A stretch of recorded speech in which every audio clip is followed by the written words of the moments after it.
Warning. Upstairs. Smoke detector. Not responding.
Everything on.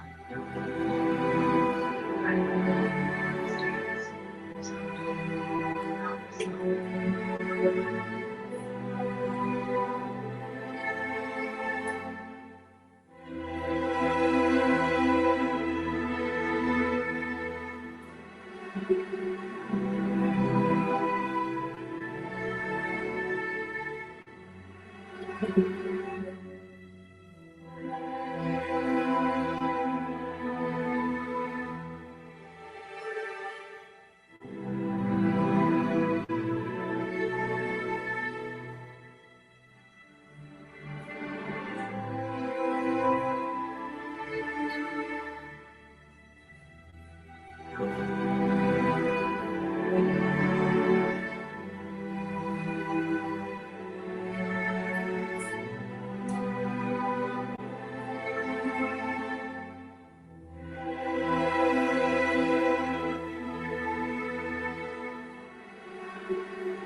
Hey, April. Thank you, Ty. Appreciate you.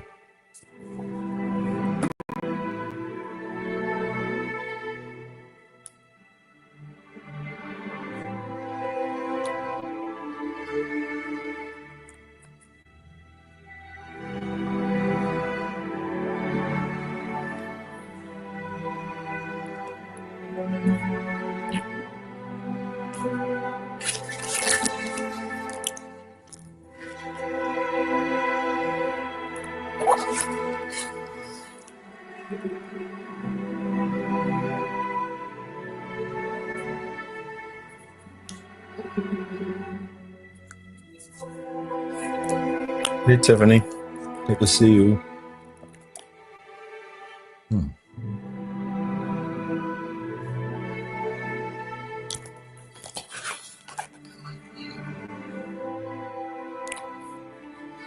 City, state, if you're from America, or country if you're not from America.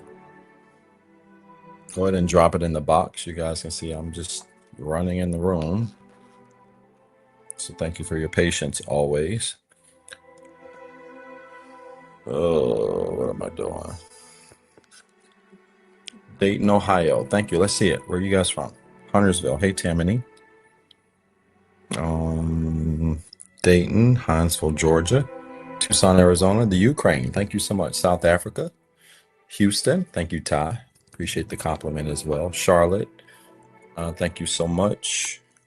Denver, Aiken, South Carolina, Cleveland, Ohio, Venezuela. Thank you. Appreciate you tuning in. Jonathan, what's going on, brother? Hope you're doing well. Always a pleasure to see you. Fort Wayne, Indiana, Memphis, Tennessee. Douglasville, Georgia. Dallas, thank you so much. Philadelphia, Dallas again. Washington State, appreciate you. Brooklyn, Charlotte again. Um, okay. Lithonia, Georgia. Do me a favor after you let me know where you're tuned in from. Let me get my background lights on. Like the video, this is important, and share it. The greatest gifts you can give to me today, besides supporting the show, is liking and sharing the video.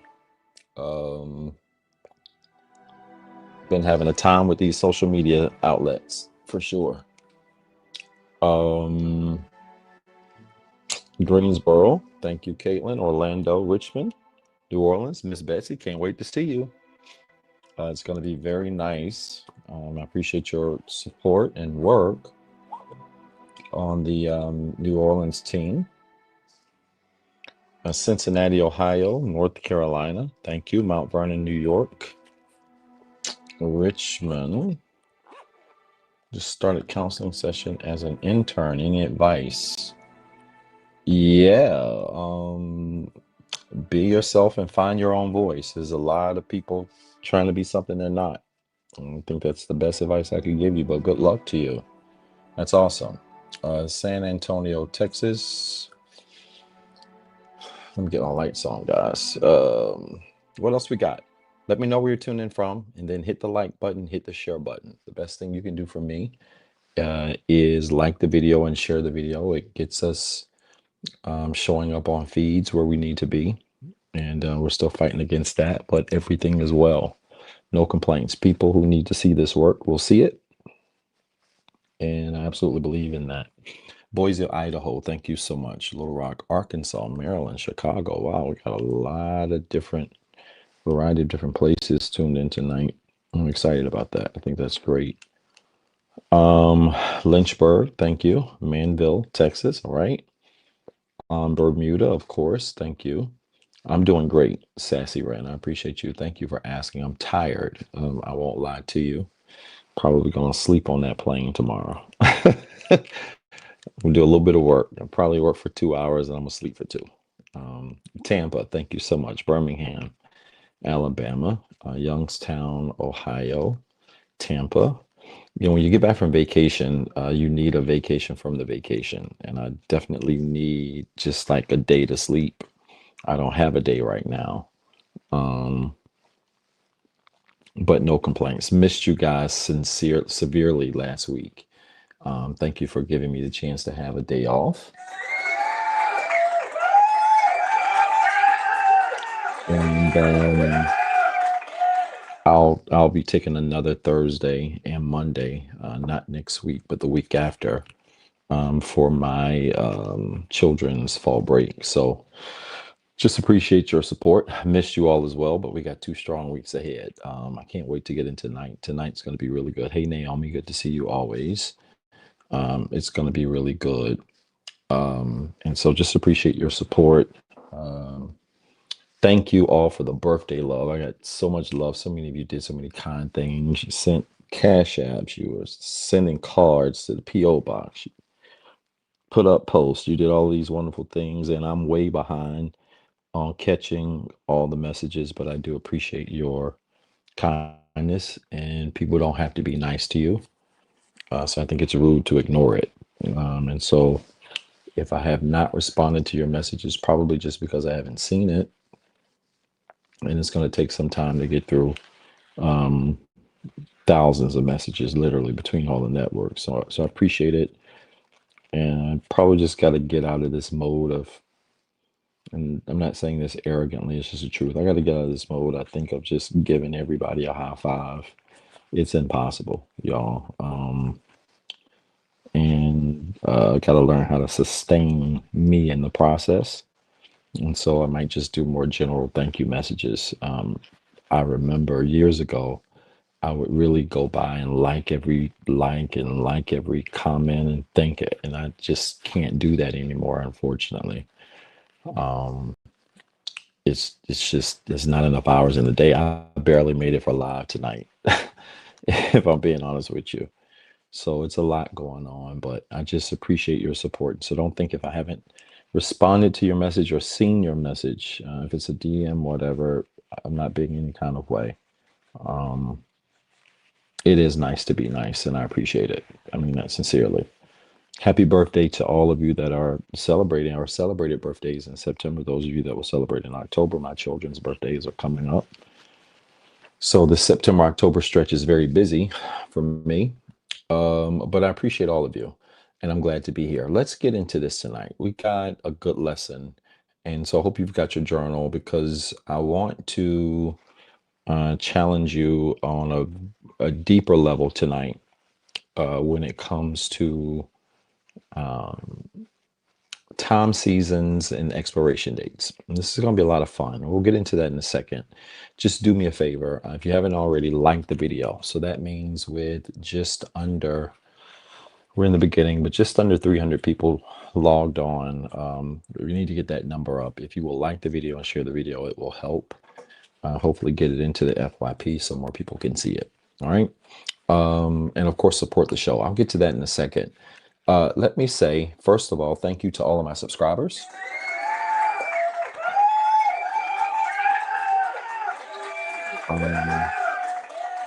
I appreciate your support. Thank you. The subscription space is really growing. Eagle Nation is really growing. If you have not subscribed on IG or Patreon, do so right away. I am crafting a killer, I mean a killer syllabus for either the start of late 2025 or we'll start at the beginning of 2026. Syllabus, of course, is just for subscribers, and it's incredibly tight. There's a lot going to be going on in that syllabus, and so if you have not subscribed on IG or Patreon, make sure you do that right away. I think you'll find a lot of value in it. I have subscribers that have yet to book sessions with me because subscription has been enough. And so the content is that rich, and we're going to try to continue to make it. This past Monday, we were talking about how to create peace, and it really was a next level conversation.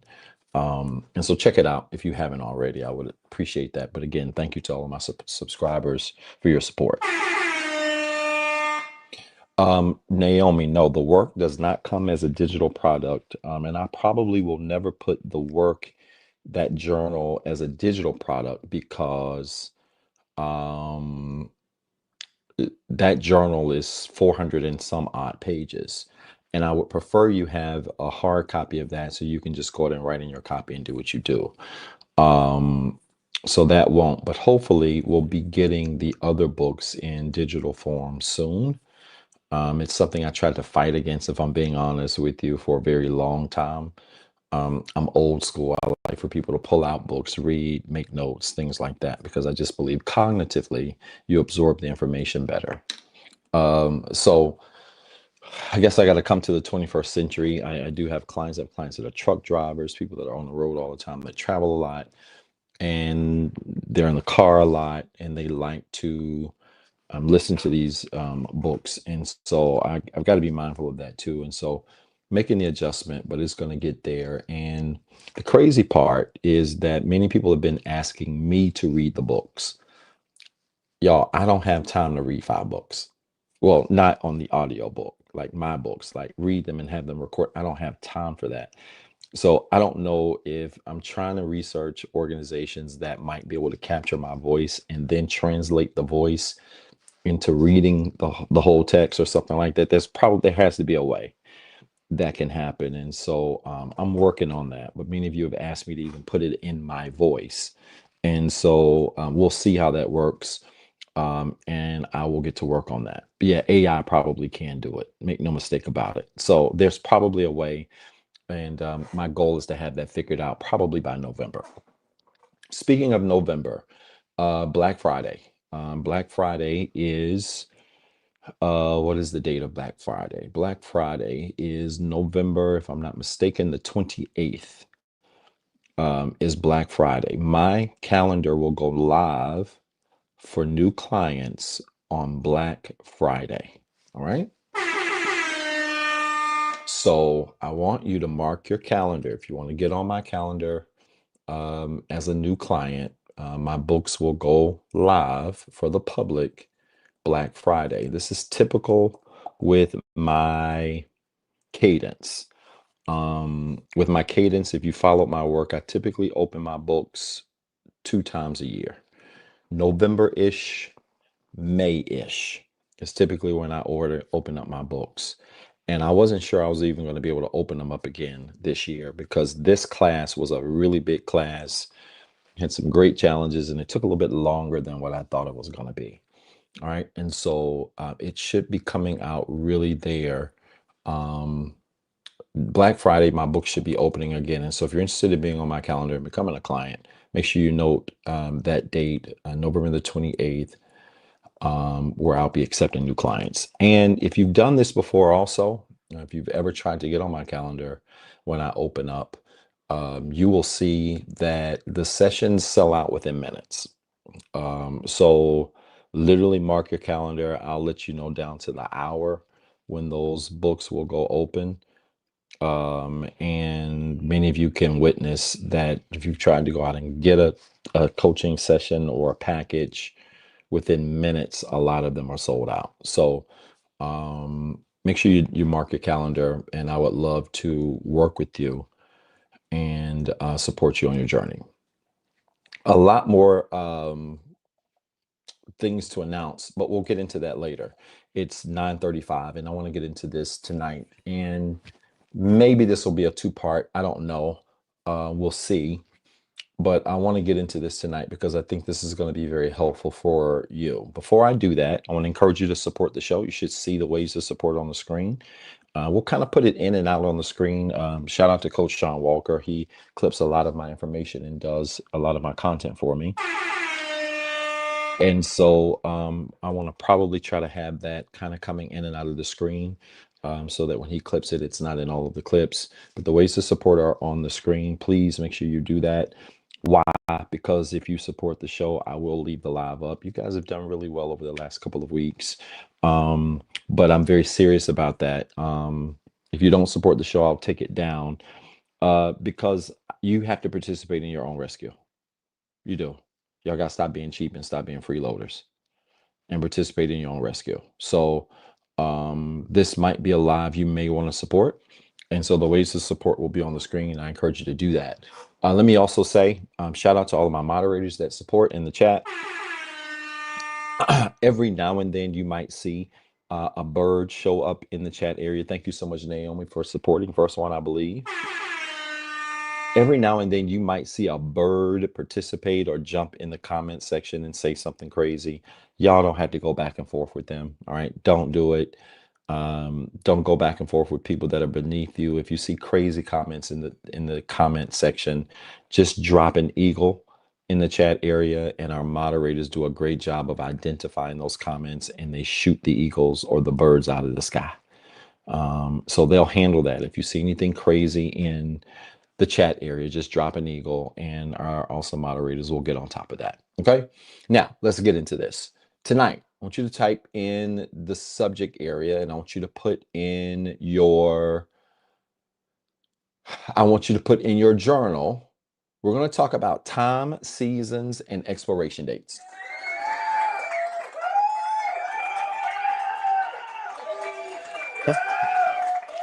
Time, season, and expiration dates. And I want to talk about this because, and I've got so many more things, again, more announcements to talk about. Don't forget, if you're in the LA area tomorrow or this weekend, I'm going to be in LA. The tour stop comes to LA on Saturday.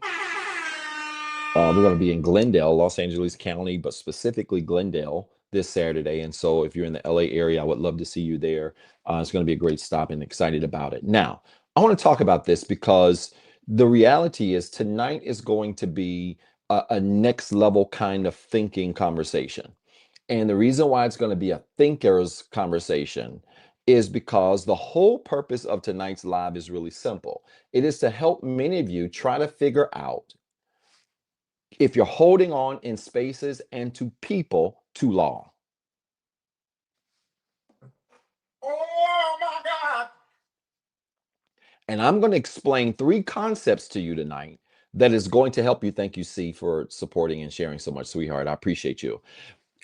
I'm going to help you by explaining these concepts tonight, be able to evaluate any situation in your life and help you to recognize what you need to do next. Because I'm telling you, the reason why the book Letting Go that I've just released is so powerful is because letting go is truly a spiritual principle.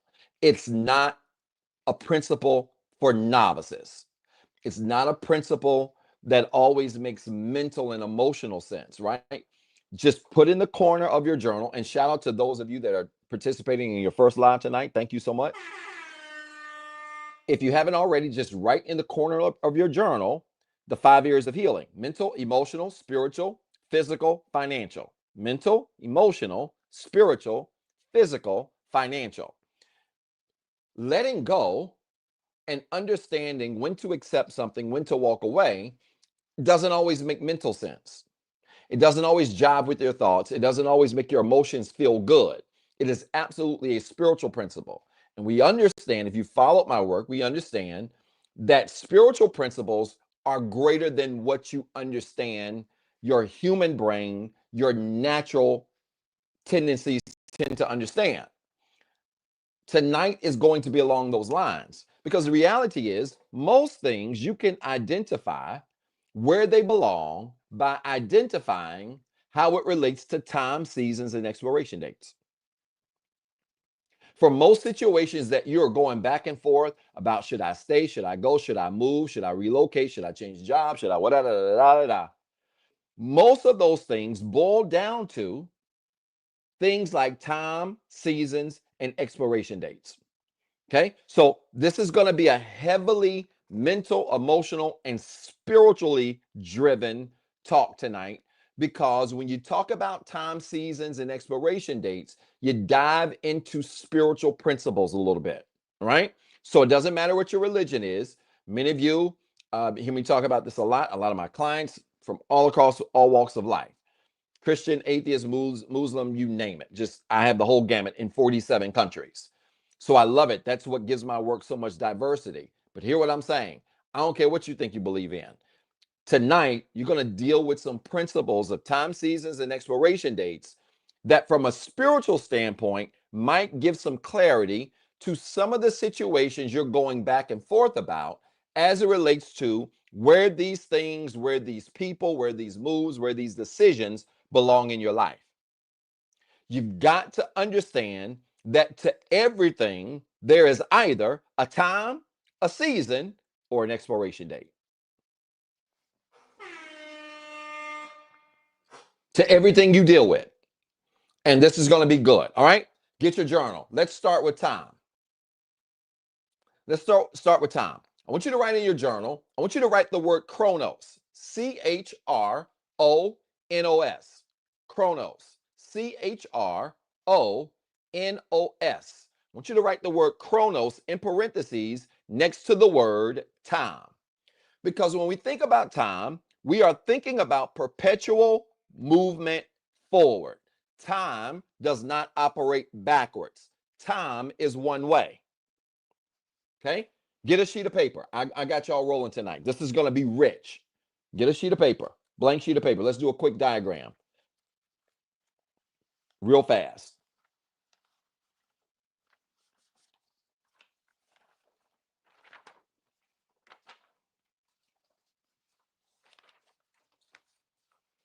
All right, you got something? Why don't you get a chalkboard? Because I don't want one. I like doing it old fashioned.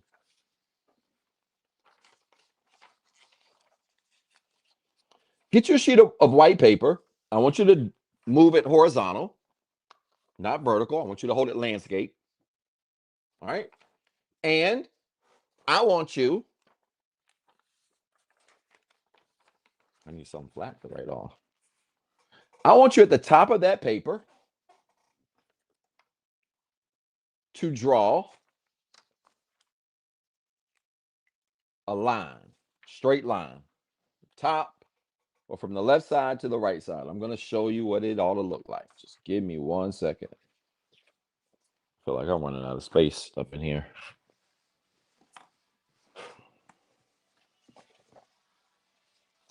Y'all can clearly hear my daughter's music, can't you? They just be in their own world.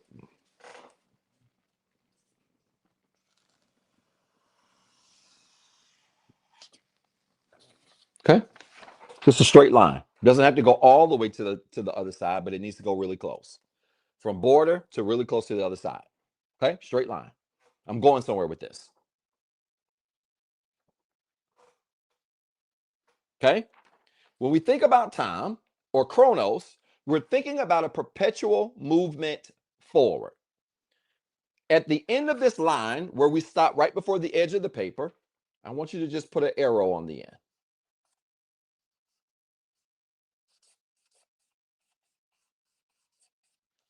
Okay, just put an arrow on the end. So it looks like this. Okay, y'all with me?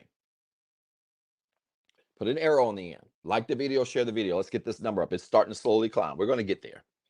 Okay, now this line represents time.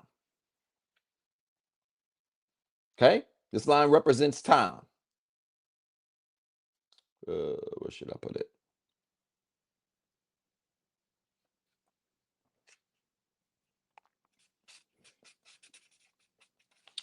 Represents time. I want you to put in parentheses chronos.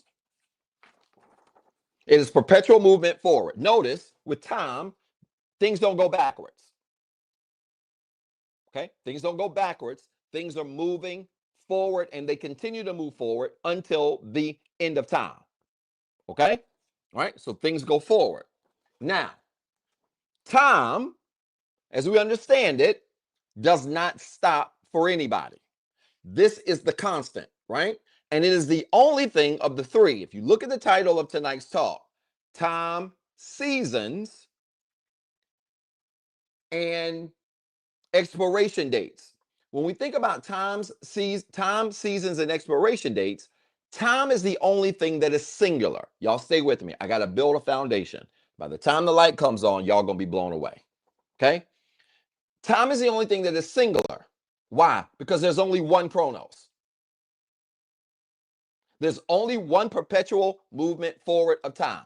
This doesn't stop for any of us. Are y'all with me? Okay? This doesn't stop for anyone, one of us. Okay? Doesn't stop for anyone, doesn't stop for nobody. You get it once it's gone, you never get it again. So time doesn't go this way and then turn around and say, oh, you left off some and come back this way.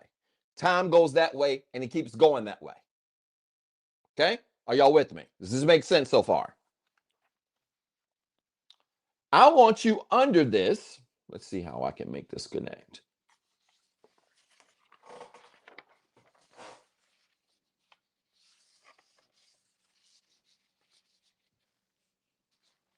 Let me show you what I'm going to do here.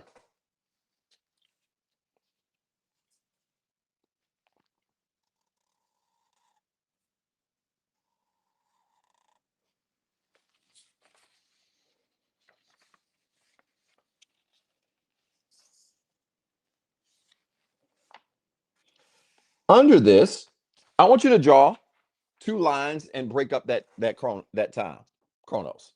Draw two horizontal lines like this, vertical lines like this. Okay, y'all stay with me.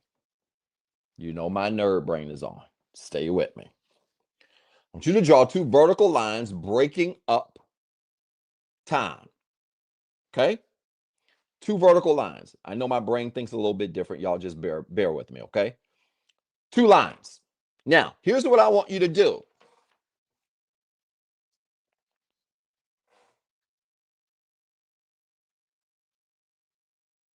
Here, I want you to draw a bracket. I hope I can draw this nice. I want you to draw a bracket between those two lines. And under here, I want you to write the word season. Season.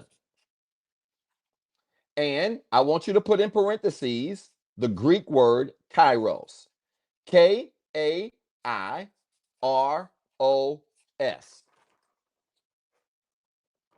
Okay, so you're going to put a line, you're going to break up chronos with two lines. You're going to break up chronos. You're going to draw a bracket there so you can group this together. In fact, let's just make this more demonstrative. Let's do that. Hold on. I want to do that with red. I need something dark. No, I don't like that.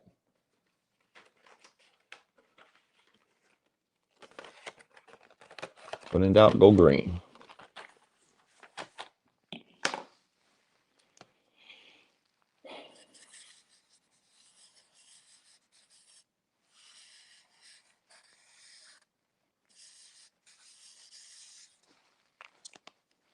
This shaded area here is what we identify as season or kairos. I want you to put this paper down and write down this definition. You're going to be the smartest person at the water cooler all week. Season or kairos is a period of time within chronos that has a beginning and an end. Y'all do know my definitions are custom. For those of you that are just tuning in for the first time, you're not going to find my definitions in Webster. This is why I teach in analogies. I break down the complicated and make it simple so you can then apply it to your life. Season or kairos, I define as a period of time within chronos that has a beginning and an end. So within chronos, there are seasons. There are seasons or periods of time that have a beginning and an end. Are y'all with me?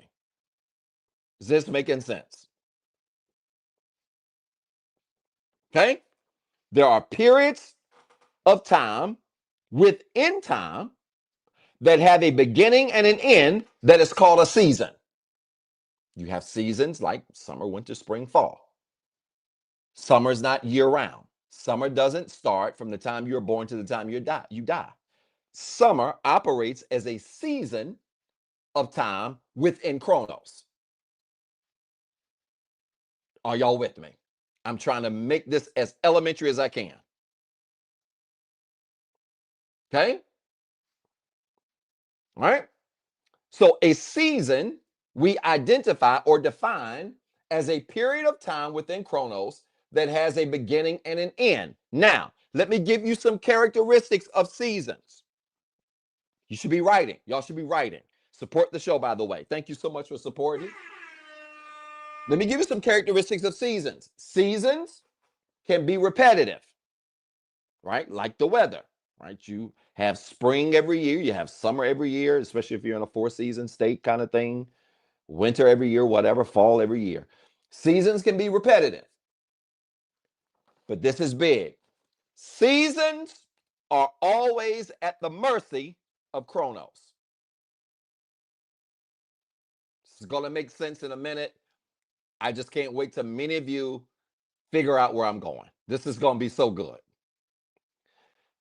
Seasons can be repetitive, but they're always at the mercy of chronos. Chronos, continual, perpetual time forward.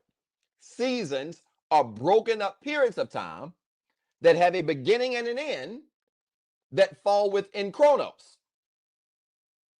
So what happens when this beginning and end leaves? Then the season's over. The season does not continue with time. The season has a beginning and an end. Y'all ready? Record this now. Everything in your life has a season to it. Oh my God. I can't wait till the light bulbs go off. Everything in your life has a season to it. So when I say that, I'm saying it's got a beginning, it's got an end.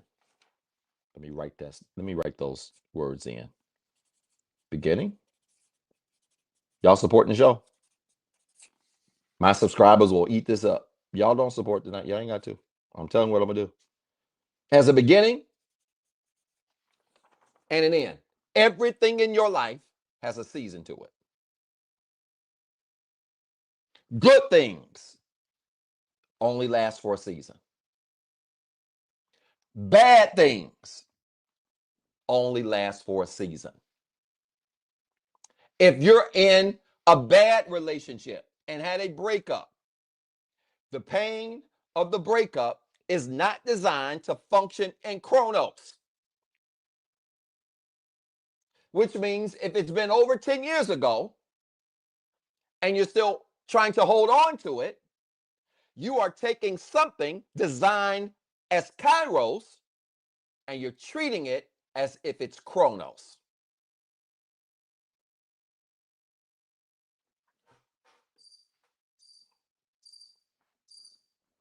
This is going to make so much make sense. Y'all just bear with me. Guess what, y'all? You might be in a great relationship.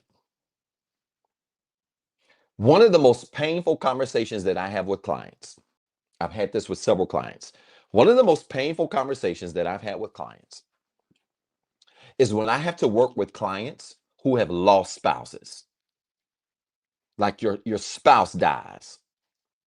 Those are very, when I'm talking to widows and widowers, those are very painful conversations because those typically aren't conversations like, yeah, doc, you know, my husband cheated, had 50 girlfriends, my wife was running town. These be conversations like, yeah, we were married 40 years, we got kids, we got grandkids, and just one day he didn't wake up. She didn't wake up. We had the perfect marriage. He was the perfect gentleman. He took care of me. She was the perfect wife. She did everything for me. Good marriages even belong to Kairos. This is going to shake some of y'all. So if the bad belongs to Kairos and the good also belongs to Kairos, then our grip on life should constantly be loose. I don't know if the bells are going off yet. Our grip on the things that we hold on to should constantly be loose. You know why? Because whether it's good or bad, to everything, there's a beginning and an end. Kairos will never defeat Chronos.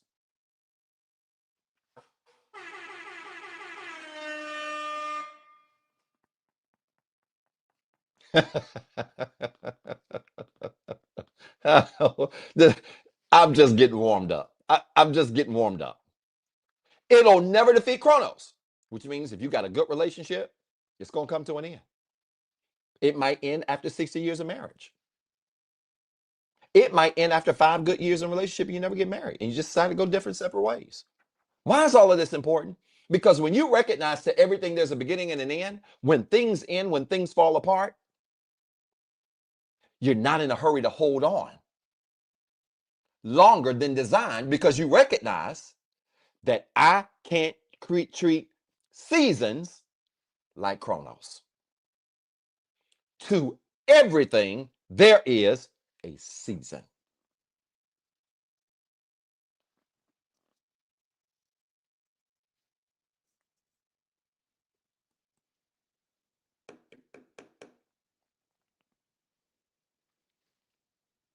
To everything. To absolutely everything, there is a beginning and an end. I told y'all, this is going to be next level tonight. I'm giving y'all subscriber level stuff. Okay? Now, why is this important? Good, bad, indifferent, it doesn't matter. Every good thing, every bad thing comes to an end. So then, if we recognize this, and we recognize that time impacts seasons and seasons don't impact time, then there are a lot of different things that impact seasons. I'll give you some things that impact seasons. And there's a lot, but I'm going to give you 3. Thank you so much, IT, for your support. There are many things I can give you that can explain what impacts seasons, but let me give you 3. And I'm going to come to that question because I see a really good question. So then how do you know when your season is coming to an end? We're going to talk about it. In fact, let me just go ahead and tell you what the last thing is that I'm going to talk about. The last thing I'm going to talk about is I'm going to give you 5 ways to know if an environment or a situation is still useful or coming to an end.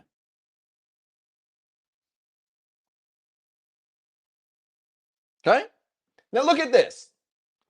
Let me give you 3 big things that impact seasons.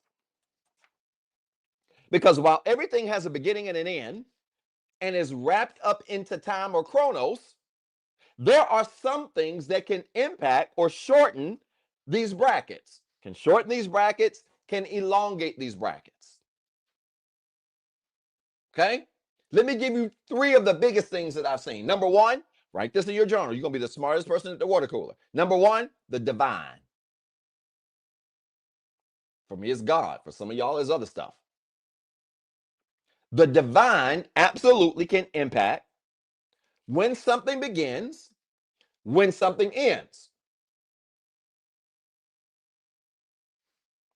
Why is this important? Because the beginning or the ending of something can oftentimes be greater than what you understand.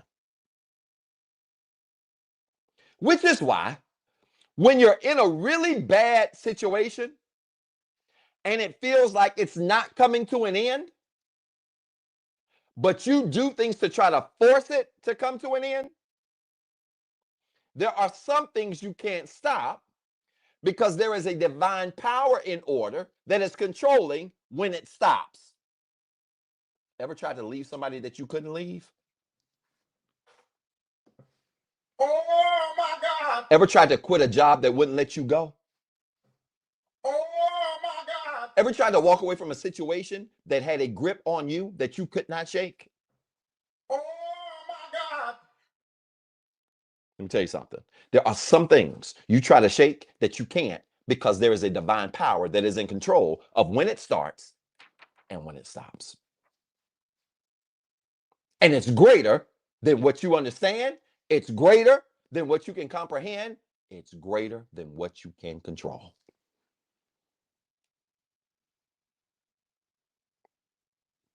And here's the thing. When you keep trying to expand these things right here, you interfere sometimes with a power that's greater than you, that's really trying to control the beginning and the end.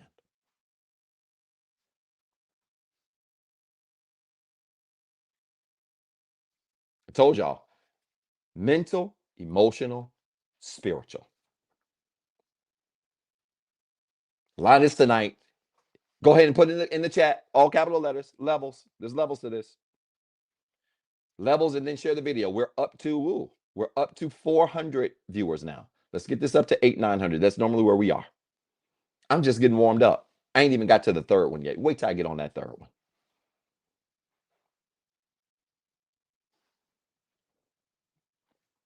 So there's some things that impact seasons. Number 1, the divine.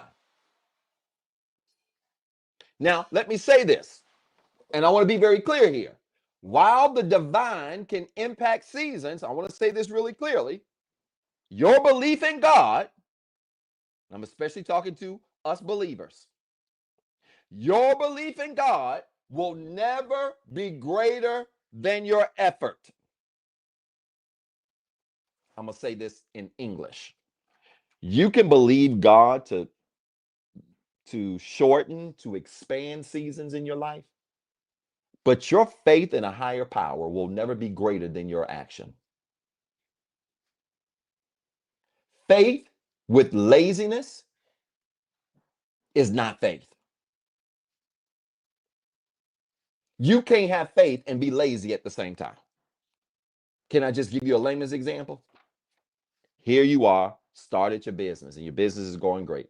And you like, oh my God, I want God to just continue to bless my business. And so you pray every day, and you in your prayer closet, and you got your wig on, and you done pulled your wig off in your prayer closet. Oh my God. And you spend 10 hours a day in your prayer closet. And then when you come out, you eat, take a shower, and go to bed. You don't ever research business plans. You don't ever research things like commercial lending. And you don't ever research things like how to scale. You don't spend any time investing in knowledge. You just praying. You're praying for God to expand the beginning and the ending of a thing, where oftentimes the expansion of the beginning of the ending of thing is allowed within the context of your faith. And faith without works, dead. Which means while God controls the beginning or the ending of a thing, your faith plays a role too. Let me just say this another way. You have the power within you to be able to extend seasons in your life by how you show up every day.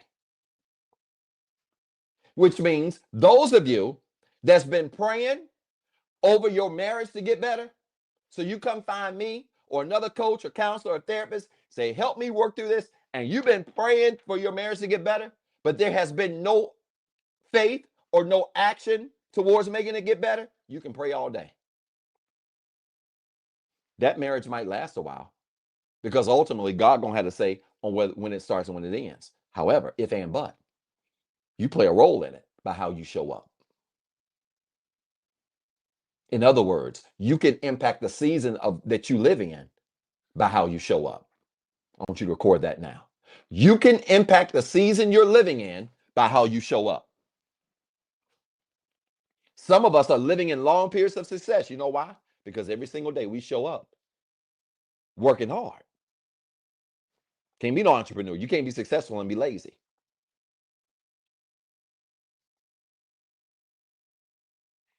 So how you show up has the ability to impact the season that you live in.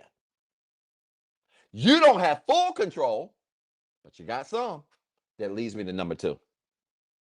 You want to know a second thing that impacts seasons? Y'all ready? Choices. Y'all putting this in your journal? Choices impact seasons. Some of you are in bad seasons and stuck in them because of the choices you made. Oh my God.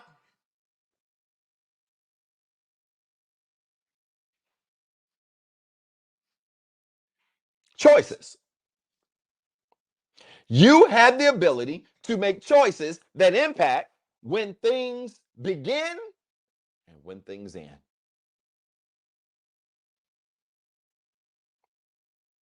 Doc, I hate my relationship. I hate my marriage, Doc. It's really wearing me down. It's really breaking me apart. It's really tearing me up mentally and emotionally. Okay, great. What kind of choices are you making within that marriage? What kind of choices is your partner making within that marriage?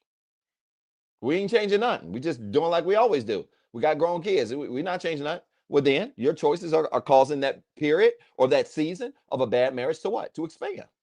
It's that simple. Now, the divine can come and shut this down anytime he wants to. But you also have a choice in this matter.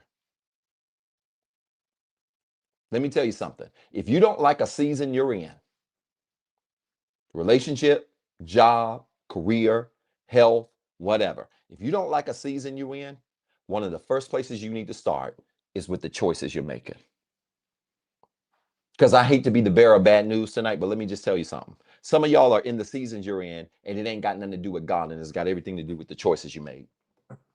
Oh my God. It's got everything to do with the choices you make every single day.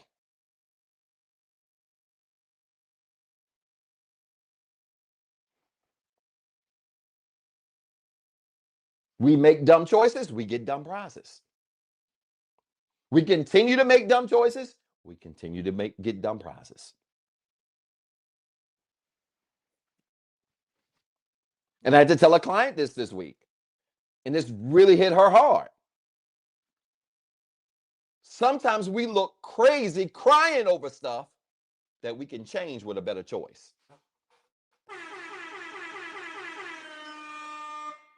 You know how crazy we look sometimes crying over stuff that could change with a better choice? What would you rather do? Would you rather cry or make a better choice? I'd rather make a better choice, Doc. Well, then why don't you start making them? Because if you start making better choices, it might minimize the crying you have to do. And it might help you be able to move on a little bit better because you'll start making better choices. Oh my God. So some people are stuck in seasons of bad relationship, seasons of bad financial situations, seasons of bad relationships and connections, seasons of bad career opportunities. Why? Love you, baby. Because of the choices that they're making. Your choices can impact the beginning and the ending of a season.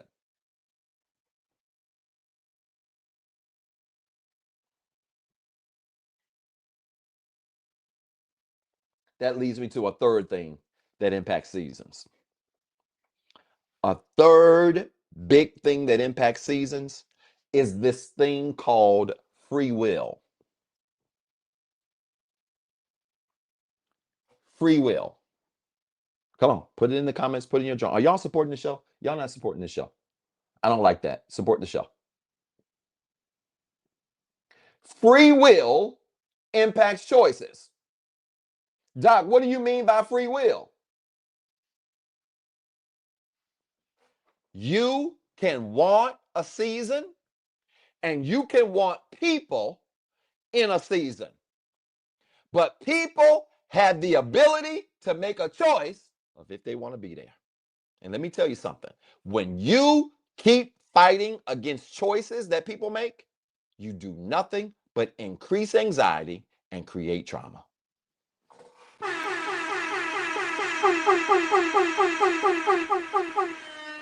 Some of y'all are experiencing anxiety and trauma because you're trying to make people do stuff that they don't want to do. And when you do that, you are stripping them of their free will. They have a free right to determine what decisions they want to make. And when you recognize this and this gets through your head, you stop dragging spouses to counseling that don't want to be there. Oh my God. How many times I have to sit in front of couples and it's obvious as day that one of them want to come and the other one don't.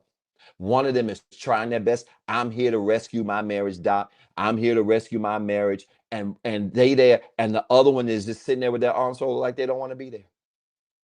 You know what you're doing? You are absolutely trying to control a season by stripping somebody of their free will. And I'm here to tell you, if you have to strip somebody of their free will to have a season, that season ain't gonna last. Oh my God. Let me put it in English because I don't think y'all catching this. If you have to strip somebody of their free will to stay in the relationship, that relationship ain't gonna last. Oh my God. This my man. We gonna work this out. My man. I'm gonna fight for this. You the only one fighting, sis. My man. I'm gonna work for this. I prayed for this marriage. I prayed for this man. I prayed for it. And I'm gonna fight for this. You the only one fighting, sis. You know what that means? You're trying to influence a season by ripping someone of their free will. And I'm here to tell you, it might work for a little while, but that season coming to an end. Oh my God.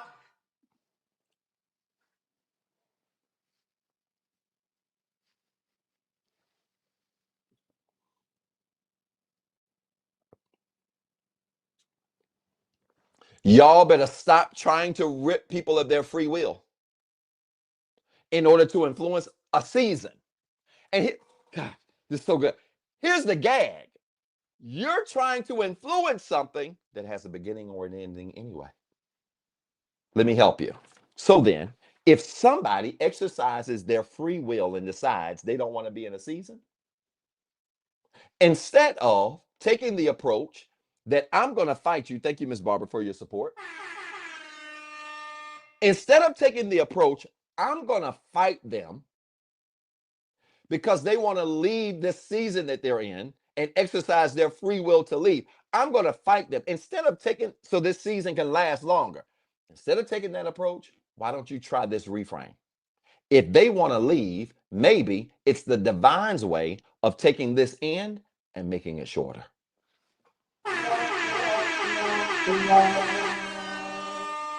Because the stuff most of y'all fighting against in your life has a beginning and an ending to it anyway. So when people exercise the free will to leave, they're just shortening up the ending. It's fine. It was going to end anyway.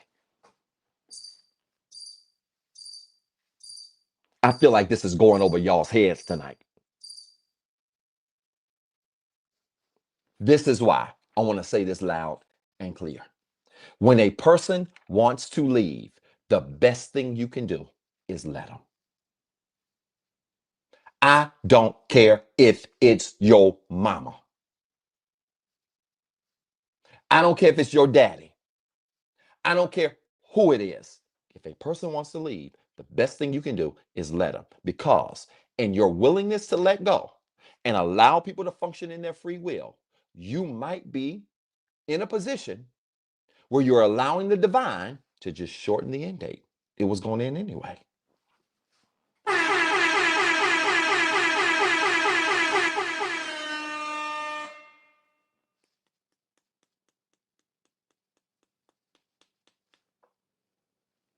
If this is making sense, I want you to type in the comments levels, all caps. Let me see it.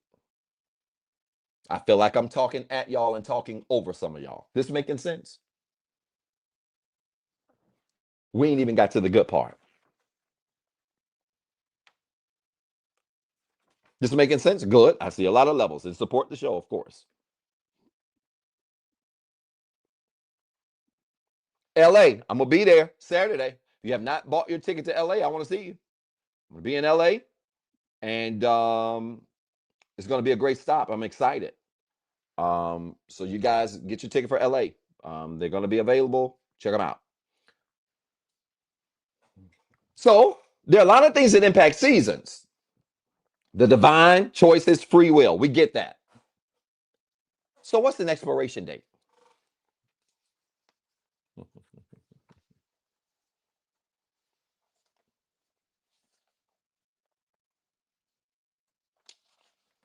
What's the expiration date? Let me show y'all what I want y'all to do. Just stay with me. Let me get a different color marker. Yeah, let's get a different one. Stay with me. What's an expiration date? I'm glad you asked.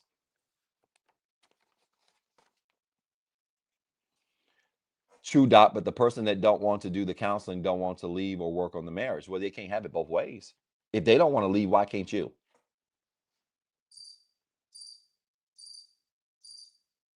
Huh? My grandmother used to say, people leave situations when they get ready or when they get tired. So if they don't want to go, you go. Especially if you're dealing with somebody that doesn't want to do the work. And I'm going to talk about these things when I talk about the 5 ways to know whether or not an environment or a situation is still of help to you. We're going to talk about this with way number 1. Because some of you are connected to partners who would rather die in a season that their free will is shortening anyway. Oh my God. Let me say that again. Some of you are connected to partners, especially those of you that are married in these bad roommate marriages where you got a person that don't want to do no work. They think everything is just fine. They have no self-awareness. They think everything is fine. And they would rather die in a bad marriage than go through a divorce. They would rather shorten the season that they're in because of their lack of self-awareness and their free will. And I'm going to tell you something. Yes, Miss James, there are extenuating circumstances. I don't know you personally, but I did a story on this. I have a client who had nothing. 3 small kids, had been abused, put up with this stuff for about 17, 18 years. And one morning decided she had enough. And while that man was sleeping, got up, went in the room, took one trash bag, opened their drawers, put as much clothes as she could in there, got the kids up, went outside in the car, left, and never came back. And she left with less than $20 in her pocket. Now, let me tell y'all something.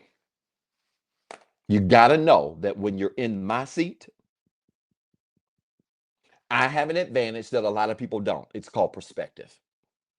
That when you've heard it all, when people come up to you and say stuff like, well, what about this time? I can't do it because of this. I got this going on. What about this? I don't know how I'm going to do it with this. It's got to be a pretty extenuating circumstance to beat the stuff that I've already seen work. This is why I do my group works the way I do, y'all. Because some of y'all need to be in some of my workshops where you can hear other people. And then you look at your situation and be like, man, I thought it was bad for me. This ain't all that bad compared to what sis and bro over there doing.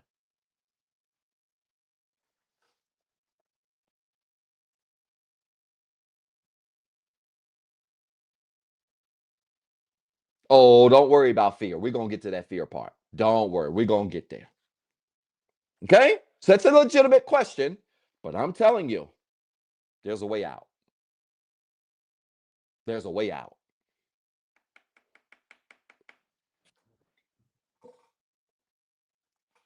Y'all, take your diagram. I need you to do something for me. Okay? Let's talk about expiration dates. What's an expiration date? Watch this. This is crazy. Oh, this is so crazy. I want y'all to do what I'm asking you to do.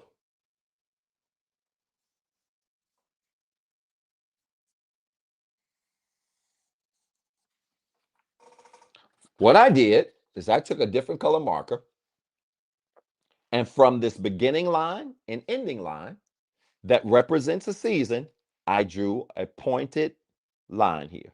Don't close it, leave it open, but I drew a pointed line from this beginning line and this end line, and I drew it here. I want you to do that.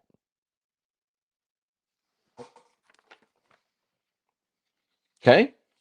And right between these two lines, I want you to write the words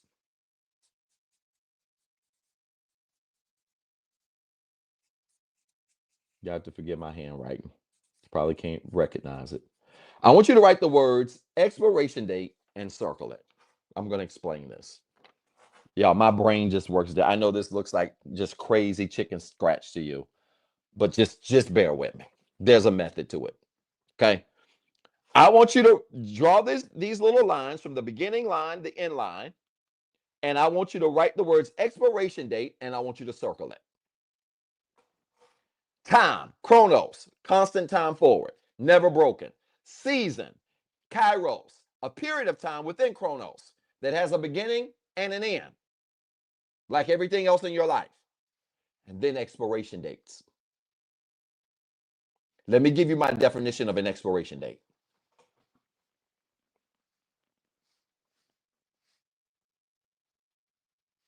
You ready? Here's my custom definition. My definition of an expiration date is this. It is a specific period of time assigned to a season that should never be repeated. Record this. Put this in your journal. You're going to be the smartest person at the water cooler for the rest of the year. An expiration date is a specific time assigned to a season that should never be repeated. An expiration date is a period, a specific time assigned to a season that should never be repeated. So it is a period of time within a season that should never be repeated. Now watch this.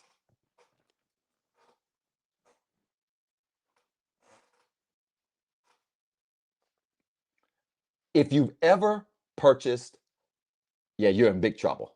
Somebody on TikTok, the first and only, Shantae, I think gets where I'm going with this.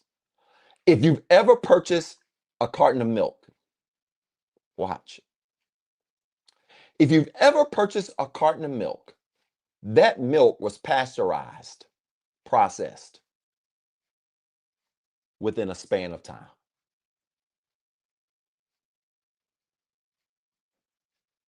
It's amazing what a few days of rest will do for me. And I still need more. I'm still dog tired. That carton, that jug of milk was pasteurized, processed within a period or within the confines of time.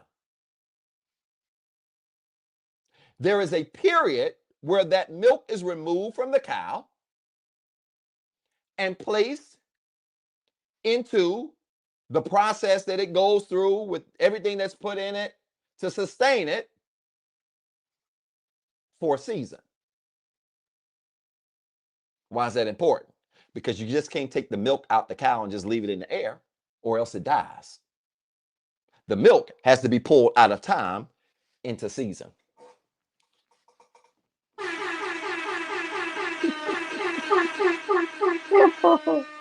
Oh my goodness. The milk has to be pulled out of time into a season. And when that milk is removed from the space where it resides, the cow, and it begins to go into a process, it automatically is placed in a season. Why? Because if you don't do something with it, it automatically has a beginning and an end. When it comes out the cow, the beginning starts. But there is a period of time assigned to that milk before it goes bad. That's the ending. Watch this. And once it goes through the process, before it goes to the store for you to buy, they put something on the side of the carton called an expiration date. Watch. And that expiration date is designed to let you know how long you can use what has been produced from that season.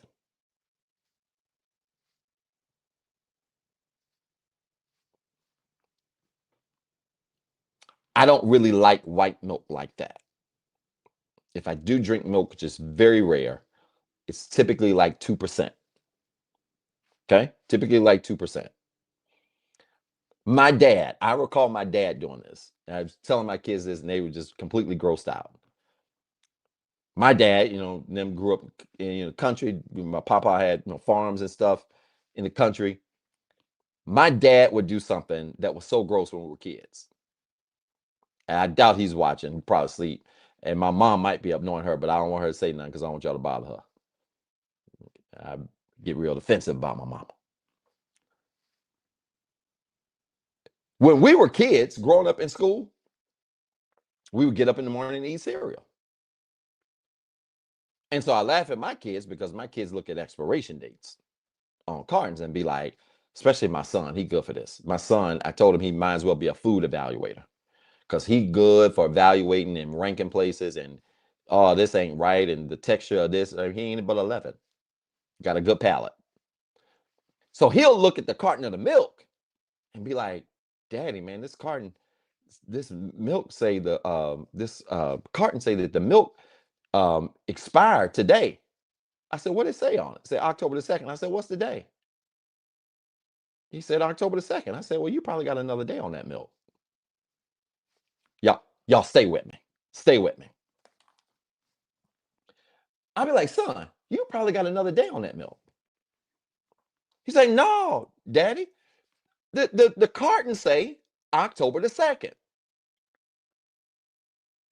It's like, no. You got another day on that milk.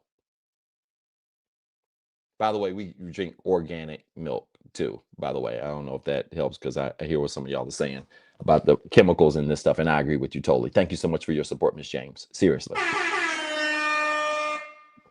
My son would be like, no, that milk, it ain't no good. So I'd be like, son, open up the carton.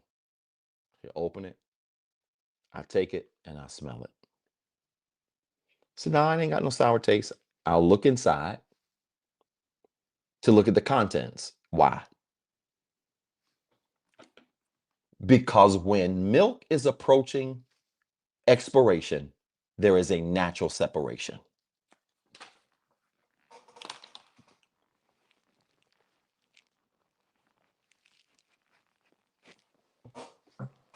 Oh my God. Y'all come closer. I don't think y'all get what I'm saying. When milk gets to a place of expiration, there is a natural separation. Watch. So I will open the top and I will look. First, I'll smell. Doesn't smell bad. I will look in there and say, son, look, ain't no separation. Everything is homogeneous, meaning together. There ain't no separation in the milk. I said, son, you got another day or two on this milk. Now, watch. My daddy would take it further, though. He would, if we did that to him, because it's deja vu when you got kids. You turn around, your kids do the same stuff that you used to do. We used to bring the carton to my dad. He'd look at the date. He'd pull off the top. He'd smell it. Couldn't really tell. He would look in there, couldn't really see. You know what he did?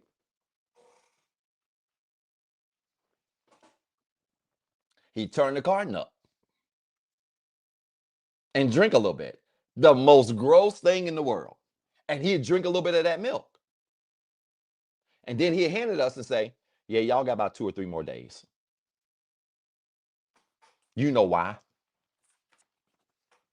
Because when something is expiring, there ain't nothing you can do to rescue it. Oh my God. I need y'all to get close to the screen for what I'm about to say. When you try to rescue something, relationship, man, woman, kid, family member, job, your mama, whatever. When you try to rescue something that is separating, ain't but so many days you can shake it and keep it together.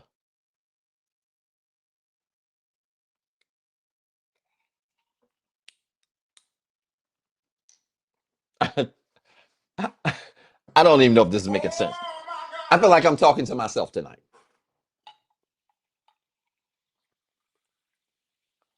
Well, girl, you know, and I'm going to get into this a little bit when I give you all the 5 things you need to be thinking about. Well, girl, you know, let me put it this way. Let me just use a real life example. When I was in Jamaica over the last couple of days, I can't tell you the number of couples that I saw that was walking around the resort not even talking. In fact, I was sharing this with the subscribers. I was on a cabana that was less than 2 feet. They were less than 2 feet apart. I could literally just lean over and touch the next cabana. That's how close I was to that side, right? And I'm in the middle. The cabanas were full where I was at the part of the beach, and I had towels all over mine and just laid back. I'd fallen asleep. That day, I didn't even get in the water. I think I stayed on the cabana for like 4 days. I mean, not 4 days, 4 hours. I didn't even get in the water. I just laid on the cabana, woke up. I was eating. I had jerk chicken, went back to sleep, wake up, watch YouTube. I was just, did a little bit of content, all of that stuff. And so one of the times I woke up, I happened to look to my left and there was a couple right there. And the man was on one side of the cabana and he was facing this way. Leaned over, it was on his phone like this. And the woman was on the complete opposite side of the cabana and she was facing this way. And she was on her iPad. And there was about 5 feet, because these were large cabanas. There was about 5 feet of space between them. I woke up and I saw that, and so they right there. So I wasn't trying to hide. I was looking. I was just looking like, what y'all doing over there? Finally, the woman gets up. You could tell she had enough. I don't know what had happened while I was asleep. She puts the iPad down. She takes her glasses. All older. This is an older couple too, by the way. An older couple. Thank you for your support. Y'all supporting the show. I appreciate that. This was an older couple. She finally got enough. She got up, put her glasses down, walked around the cabana. She didn't crawl across, and stood in front of him and said, "You're not going to talk to me?" And he looked at her and said, "You've been doing all of this nagging and all this whining and complaining about all kinds of stuff here. I wish I wouldn't have even spent no money on this trip. I don't even know why we came on this trip. We shouldn't even wasted our time to come over here and wasted our money." Yeah, he did. And me, I'm sitting there, my glasses down on my eyes like this, like an old man. Well, they was my shades. They weren't my regular. They were my shades. My shades down on my eyes like this, like I'm an old man, to see what she was gonna say. Because if sis understood time, seasons, and expiration dates, she would not have tried to shake a bottle that had a beginning and an end.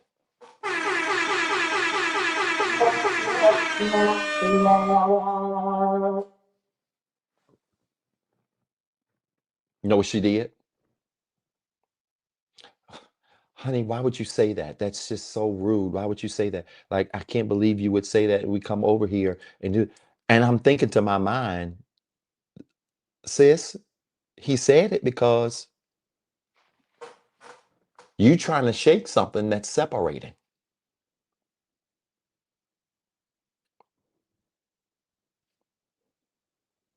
And you cannot put together a marriage by yourself. Yes, he did. And I was just startled at the amount of people that went over to that nice island with them nice people, nice looking people, friendly people, nice beach stuff, just to go over there to try to force something beyond an expiration date. Because here's the gag. If you won't talking in Jamaica, you probably won't talking at home either. So you mean to tell me y'all had to spend thousands of dollars just to come to the conclusion that stuff was expiring? Doc, what you getting at? I'll tell you. When you learn how to let seasons expire, it's actually a cheaper life to live too. Oh my God. You can save a lot of money when you start letting seasons expire. Some of y'all have shook the milk so much that it ain't no more fat in the container. Oh my God. You still shaking when it's actually cheaper. It's less stressful to recognize when seasons expire, especially when you're connected to people who ain't putting in no effort. I'm gonna talk about that in a minute. Because it's one thing if the milk is separating, but you got two people that's got their hands on the jug and they trying to rescue the milk. But let me tell y'all about most of y'all in y'all's relationships. Most of y'all relationships are so one-sided that when that milk starts separating, you the only one shaking, and they sitting there looking at you like you crazy. Man or woman, I'm equal opportunity. I don't like none of y'all.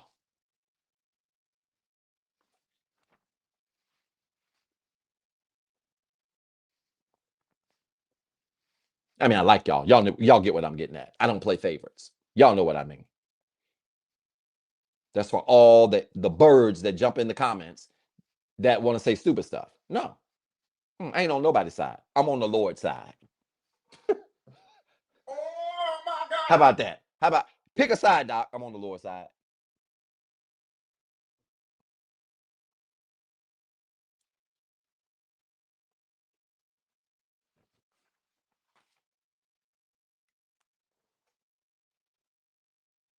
Why is this important, y'all? I'll tell you why.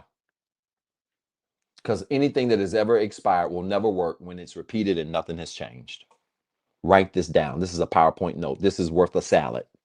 I ain't seen a lot of salad icons tonight. Y'all been working. So maybe that's why y'all ain't been supporting tonight. I want to give this to you again. Anything that has ever expired will never work when it is repeated and nothing has changed. You have shaken that bottle. You have shaken that relationship. You go to Cancun. I've had clients go to Cancun, go to these places in hopes that these dream islands are going to fix your relationship. Let me tell you something. You can go over there and get bent over balconies and do all of that stuff and have a great grand old time. But if you don't change no behavior, When you stop shaking that container, guess what's going to happen? The milk, the fat, it's going to separate again.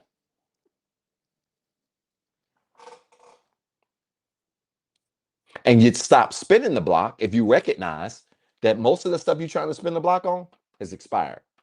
The milk ain't no good. Hey, before you decide to spin the block, ask yourself, is the milk still good? Some of y'all need to put that in your notes. Before you spin the block, ask yourself, is the milk still good?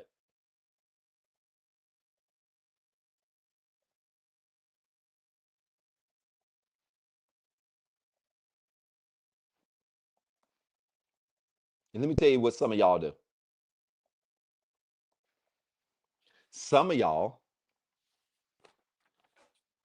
with the milk and the fat separating and it's clumpy in the bottom, you know how some of you look when you spin the block on relationships and connections that have expired? You look like the man or woman drinking from a milk carton with clumps in the bottom. I was telling somebody this. This is why it's hard for me to spin the block. It ain't that I don't believe in second chances. It's not that I don't believe that people can change. But if I can be honest with you, when there is an offense and there's not a lot of effort to correct that offense, I imagine me going back to a person being no different than me turning up a carton of milk that's got clumps in the bottom. My stomach can't take it.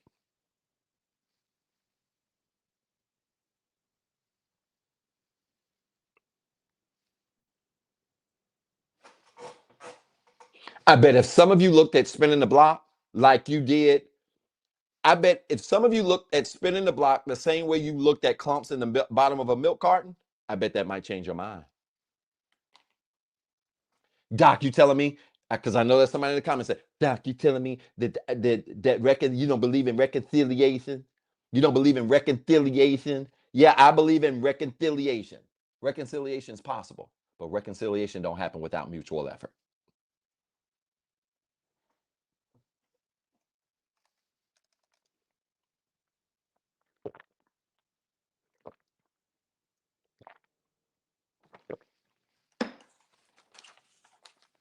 Reconciliation is not possible without reconciliation, without mutual effort. It ain't. And I'm telling you right now, if you don't have mutual effort, you inching towards that expiration date. You might not be fully there yet, but let all of you in one-sided relationships know this right now. If you're in a situation where you're in a bad relationship or connect, because it might not be a romantic thing, it could be a friendship, it could be a relationship with a family member. If you're in a situation or a connection with someone and there's not mutual effort, you on your way to the expiration date. You have broken up the season. You on your way to an expiration date. And here's the thing. When that fat separates from the liquid, it ain't no coming back. You might have one good night. You shake the card. You might have one good night. You might be able to go on a vacation for a weekend. That's shaking the card. You might get a weekend out of it. You might get an extra 3 days out. You might get an extra 30 days out of it. But guess what's going to happen? That fat going to separate again.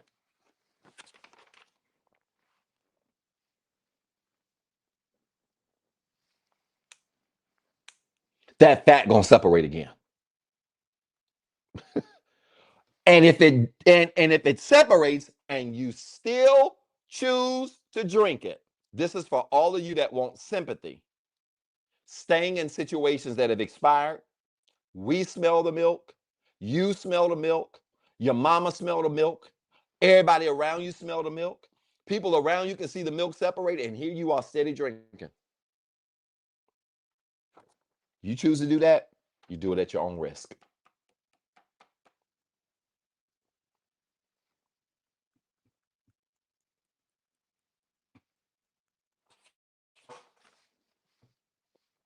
Some of y'all don't even realize it. In some of these connections you got, you drinking spoiled milk every day. Oh my God. You drinking spoiled milk. You are. because it ain't no effort. Some of y'all with partners that don't want to get no help. Some of y'all with partners that don't even feel like something wrong with them. Meanwhile, y'all ain't talked for 2 weeks, but you with somebody that don't think something wrong with them, and you still there. Doc, I just, Doc, I did believe that he got the ability to be better. She got the ability for you guys. I did believe he got the ability to be better. Okay, you the only one shaking the carton. Good luck with that.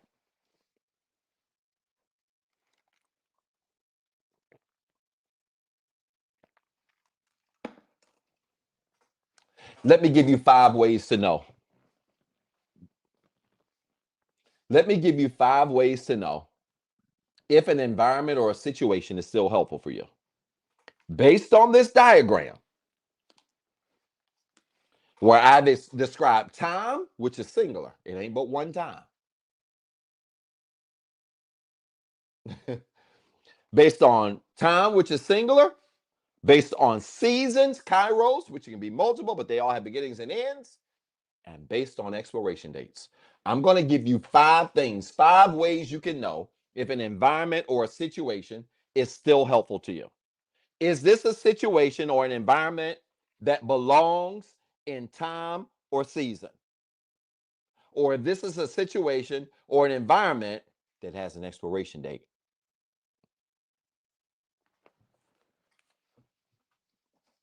Yeah, y'all be drinking that spoiled milk just like I'm drinking this water.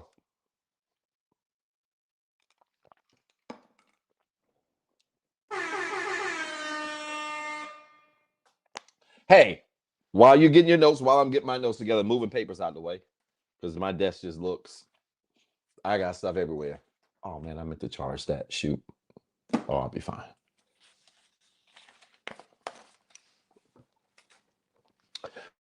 Real quick. Black Friday, my books open up for new clients. Put it in your notes. Put it on your calendar. Mark it. I'll give you the release time when we get closer to that day. If you've ever gone through this cycle with me before, you know, and I'm not making this up, my books sell out within minutes. It doesn't take long. So you want to make sure that you set your alarm and you set your timer, you get to the site and when it does and all of that stuff. Let me mention really quickly. I'm in LA Saturday. I'm getting on the plane in the morning, heading to LA. I can't wait. I'm looking forward to it. I wish I had some downtime to just soak up LA. It's been a while since I've been there. I'm looking forward to being on the West Coast. I'll be there tomorrow. The tour is Saturday. Tickets are still available. I'm going to be in New Orleans, November the 15th. It is the 20-year anniversary of Hurricane Katrina. Those tickets are $20 a piece. My tickets will never be that cheap again, ever again. Okay, but I love the city of New Orleans. I love the people in New Orleans. So if you do not get a ticket to New Orleans, get it November the 15th. You might not even be from New Orleans. That is a great excuse to come and make a weekend out of New Orleans. I'm even trying to figure out how I can spend an extra day or 2 down there because I just love New Orleans. All right. So if you're from New Orleans, I better see you there, Ty. Oh, you've been complimenting me all night, Ty. You better be there. I don't care if you live in Alaska right now. Get a ticket and be in New Orleans, Ty. All right. But I want to see y'all there, and I really look forward to it. Let me also say, where am I? Dallas was great. I have some 3-hour coaching intensives available. Some of you couples have been trying to get on my calendar really quickly instead of having to do the wait and having to wait. So I've got some couples intensive slots available, some new times. Check those out. They tend to go by pretty fast too. Don't Make It Happen, Let It Go is available. You can check that out. And then the work, my newest journal, 425 pages long. Yes, November the 15th. It is a journal on steroids. It has over 900 writing prompts in it. So if you don't like doing the work, if you don't like doing things repetition, mundane, don't buy it. Because number one, it ain't cheap. And number two, it ain't easy.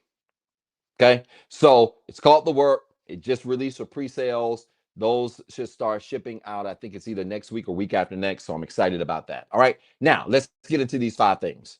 Y'all supporting the show? Am I coming to Chicago? I was in Chicago in July. I definitely hope to be back in Chicago next year again. Chicago is one of my favorite cities and stops. I enjoy Chicago. Okay. So let me give you 5, what did I say? 5 ways you can determine if an environment or a situation is still helpful. Because if you recognize time, seasons, and expiration dates, time, season, and expiration dates. Where do we find the couple sessions? Rachel, go to my link tree on any of my profile bios. You'll see it right there. They're also listed on my website. Just go to my website. You'll see the available dates. It's got all the details. They are 3-hour couple intensives. Okay, so check it out. Love to work with you and your sport. Please talk to your partner, by the way. Hey, y'all, let me say this. I'm not saying this is for you that asked the question. I want to just make this general statement. Hey, when y'all do these couple sessions, talk to your partners, because it is a hard pull for you to put people on the screen with me that they don't want to be there, and then I have to just obliterate them with the truth. So y'all talk them through it. Okay, talk them through it, because it's just gonna make life a little bit easier. All right. 5 ways to know if an environment or situation is helpful. Number 1, record it. I'm giving you 5 questions. Number 1, is there alignment with my values? Let's start there. I got about 25 more minutes. Let me do this. Is there alignment with my values? If you want to figure out if an environment, a situation, a person, whatever, is still of help, measure them against your values, and that'll help you to recognize if this is a season or if we're moving towards an expiration date. Thank you, Miss April. I see your reminder. Miss April be on my back, y'all, about time, and then be fussing at me later. I appreciate you, dear. Okay? Do they align with your values? If they don't align with your values, you can go and just drop them in this expired box. The fat is separating from the liquid. I'm telling you now, if most of the folks that y'all are deliberating over don't even pass question number 1. Doc, what are values? I'm glad you asked. I have something called the value system. You might want to download it. It is an ebook. It is one of the most powerful things I've created. It's going to take you 30 days to do. Go to my website. You can download the value system. You have values that you live by, whether you've identified them consciously or not. When you identify your values, your attitudes, beliefs, perspectives, or principles, that's how I define values. When you identify your attitudes, beliefs, perspectives, and principles, and then begin to line your life up with it, it creates alignment. And I mean line up everything. Where you work, who you hang out with, who you sleep with, who you're dating, where you're going to live. Don't matter what decision it is. But this absolutely applies to situations and environments and connections, y'all. If a person don't align with your values, they not only have a definite end, that thing probably already expired. That milk is probably already bad.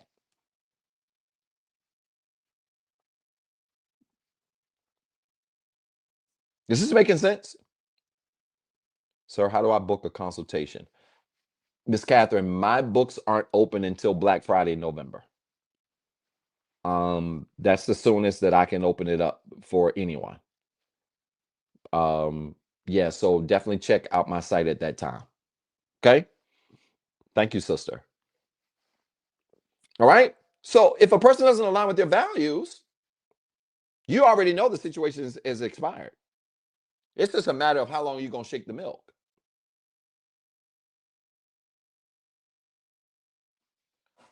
Look at there. Y'all, I met you once two-ish years ago. I was in an abusive marriage, wanted to tell you I got out. That is awesome.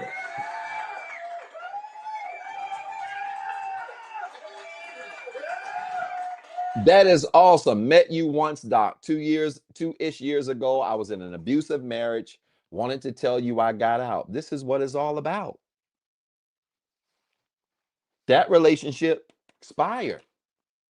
Why are we holding on? Kudos to you, my friend. I'm honored to be a part of your journey, and congratulations. I'm so glad you're doing better. That's very good to read and see. Thank you so much, Miss Tammany, for your support. I appreciate you. really do. Is this making sense, y'all? So do they align with your values? That's the easy one, because y'all have heard me talk about the value system. If you have not downloaded the value system, this is a good time of the year to do it right before the holidays, especially as you're gearing up for next year. If you want a journal to start in January, why not get the work? It's a full 12-month journal. It's hard.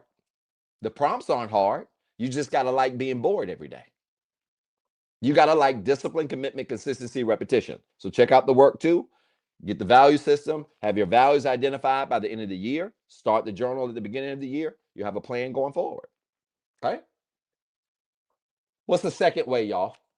What's the second way we can know if an environment or situation is still helpful to us? Record this. Number 2, is there mutual effort involved? Is there mutual effort involved? Yes. The last step or the last tour stop for 2026 is in Atlanta, December the 13th. Should be having some information on that, hopefully in the next couple of coming days for ticket sales for that. And I want to see you guys there. All right. Is there mutual effort involved? I'm not talking about interest. I'm talking about effort. And I see a lot of interest in my space. You know, I'm talking about the people that get dragged to these counseling spaces and they don't even really want to be there. And then you ask them why they there. Well, I'm here because, she wanted me to come. That ain't effort. That ain't even interest.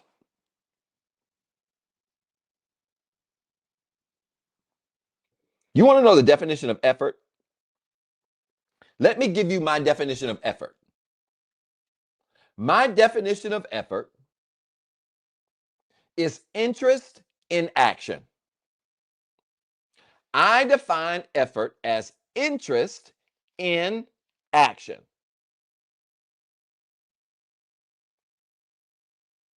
That's right, April. April said that's means to an end. You've heard me teach this. I define effort as interest in action. You want to know if somebody's making effort? Do they have interest? And is that interest compelling them to do something? Because a lot of people walk around talking about they make an effort, but they really just got interest. They might want to be with you. They might want to try whatever y'all working on, but there's no action. Effort is interest in action. I don't know what your reverb is. It might be you. You're the only one talking about reverb. Okay? I don't know who that is. You're the only one talking about reverb. So maybe cut your stuff down or something. All right? Okay? Effort is interest in action. It requires both. It requires interest, and it requires action. You have to have both. Okay? You have to have both. So, if you want to know where a person fits on this thing, season or expired, measure their effort. Is there interest in action? How are they showing up every day? How are they showing up every day?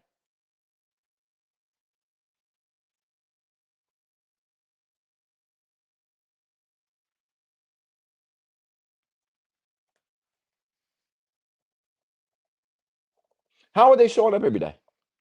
What kind of work and effort are they making every day?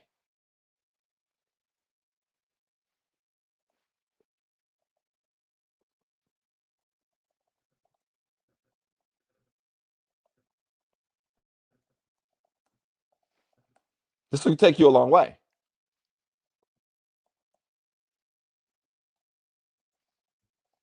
Okay?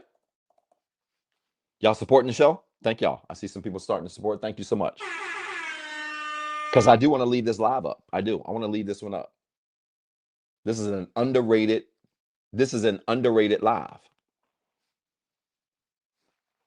Now, I see a comment. This is a really good comment. Somebody said on TikTok, some men want to be chased. There are some men that do want to be chased. There's a lot of conversation and narratives going on right now in this dating space, just on social media. It's getting exhausting, if I'm being honest with you. Somehow my algorithm, because I don't watch folks' content like that. I don't have time. I barely have time to post my own.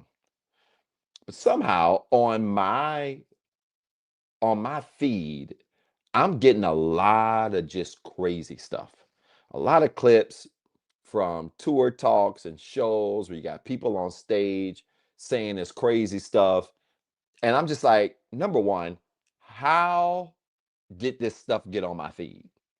That's number one. Now, I can't get my stuff to stay on the FYP. I've been banned on these sites. Two of them in particular. One got a camera, and the other one got a bird, I think. Yeah. I've been shadow banned on them sites for a year or two on both of them. And I can't get wholesome stuff to show up on y'all's FYP. Meanwhile, when I log in, I see all of this ratchet, crazy advice out here. Yes, to your point on TikTok, somebody made the point. There are some men that want to be chased. But let me help some of you women out. Some of y'all better pay very close attention to who you getting this advice from. Let me tell you about a healthy man that is successful, that has means, that ain't broke, that's doing well, that's healthy in all areas, and that's healed. Honey, your looks are not enough. You're going to have to bring reciprocal effort.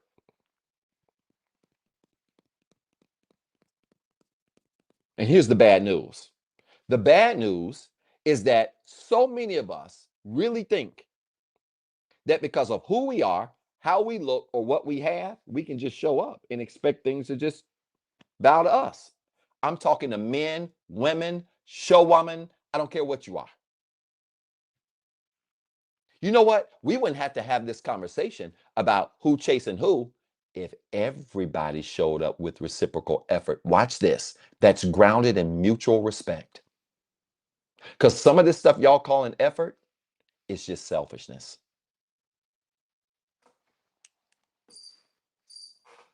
Let me make sure my soundboard is up.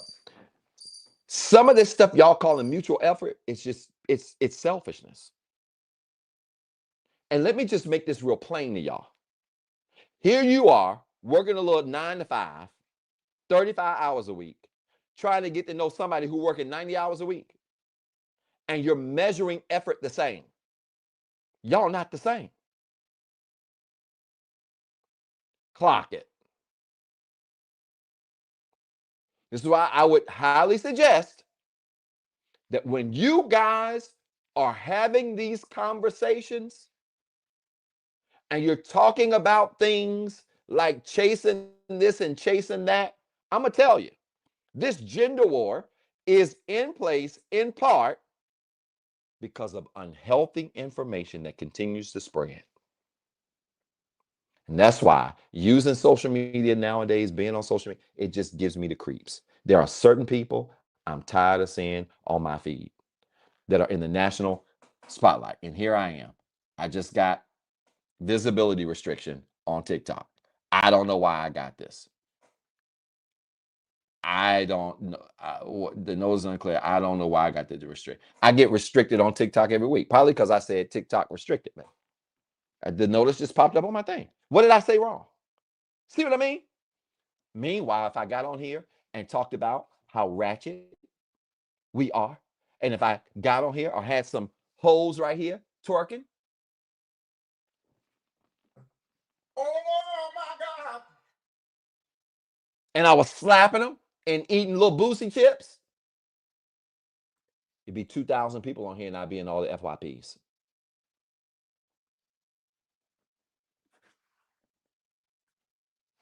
You can't make this stuff up. So let me just help y'all. Okay? It is okay if a man pursues a woman. There's nothing wrong with that. I think that's a beautiful thing. But ladies, don't y'all let sprinkle, sprinkle, and twinkle, twinkle have y'all 60 and single. When you have a high, healthy value man, I ain't talking about this crap y'all be ascribing to.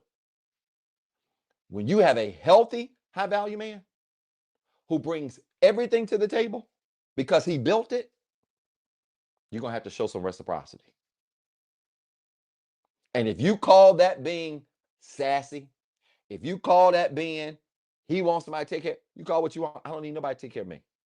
I got me. And the reason why that's such a hard concept to understand is because you're right, my friend. Some of y'all ain't never run into a healthy man before.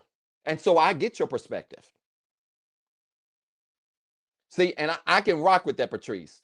Never run into one. The reciprocity would be so worth it. It is. But some of y'all have this mentality from broken people that you're trying to bring to heal people. It ain't going to work over here. Carry that over there. Because if you want me to do everything you want me to do, carry that right on over there. It's not going to work right here. I'm in the reciprocity game. Too much to offer, too much to build, too much to give. Is this making sense or no? Okay? Didn't mean to go off on that tangent, but since y'all asked.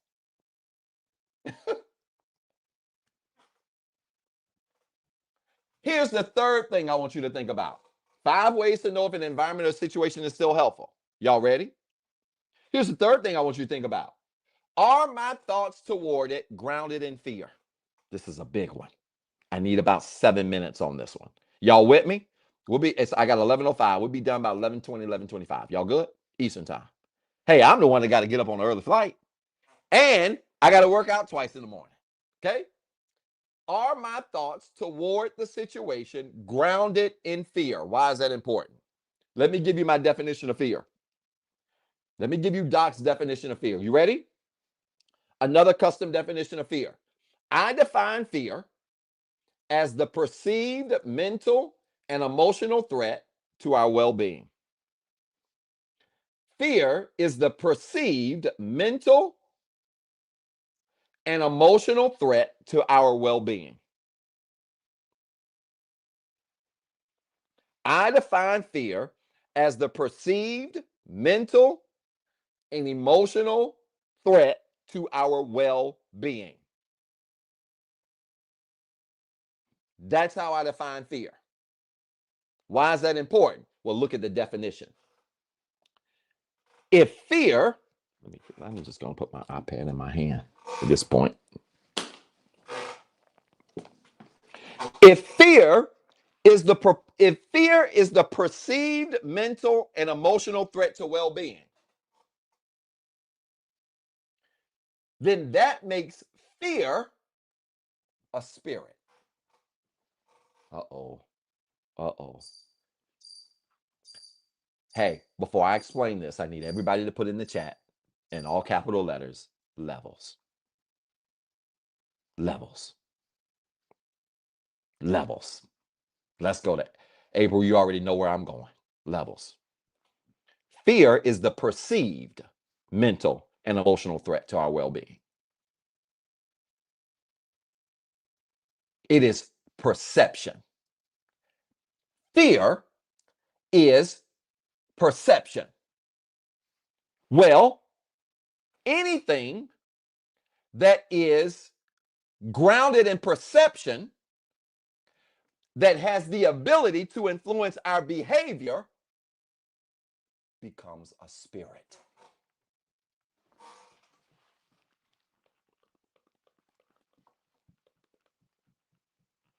No, you have heard this probably in church. You've never heard it explained like this. Well, how, Pastor? How is it a spirit? I just said it, and I'll say it again. Fear is defined as the perceived mental and emotional threat to our well-being. That's my definition of fear. You're not going to find it in Webster. Well, anything that is a perception that has the ability to influence our behavior is a spirit. Because nothing that we perceive that we don't know to be true should not influence how we behave. Man, I quit. I quit. Oh my God!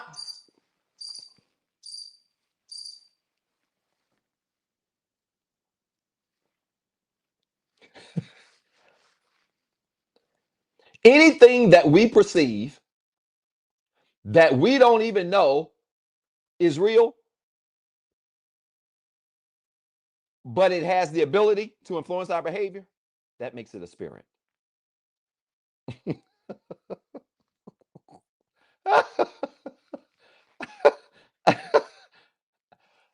But it has the ability, it makes it a spirit. Some of y'all just need to say that a couple of times to let it soak, because I don't think it's soaked in yet. Yeah, somebody says, stop giving the subscriber golden nugget. They get this every Monday.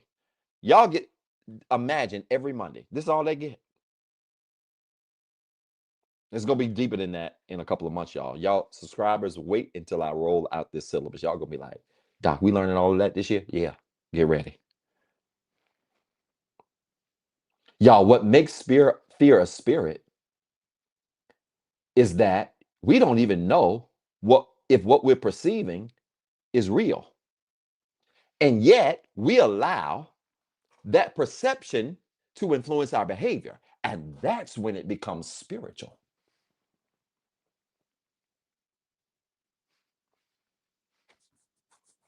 Can I take it a step further? Yeah. See, somebody said, you're absolutely right. It literally just hit me. Let me take it a step further. This is why they say perception is reality. Perception is reality, not because what you perceive is real. Perception is reality because what you perceive like a threat can be true or untrue. But what makes it spiritual and dangerous is your imagination. I need you to write that word in your journal in all caps, imagination. When a perception, whether it is real or untrue,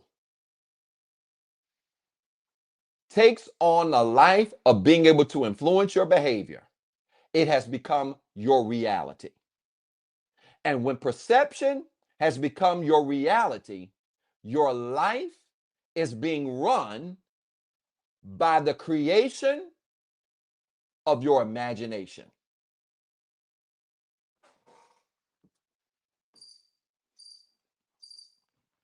My nerd light is way high right now. I'm trying to calm it down. Am I talking to y'all? Am I talking over y'all? Be honest. I'm not being arrogant. I feel like I'm in another stratosphere. Somebody asked me, Doc, somebody said, Doc, what books are you taking to Jamaica? Well, I didn't even get past one because I spent most of my time reading Marcus Aurelius. I love reading Marcus Aurelius. He's one of my favorite philosophers. He has a book called Imaginations. And it's just, oh, Marcus Aurelius, Pliny. That's just next nerd stuff. Y'all bear with me. But hear me out. Perceptions are just like threats. When somebody makes a threat, you don't know if the threat is real or not, do you? But watch this.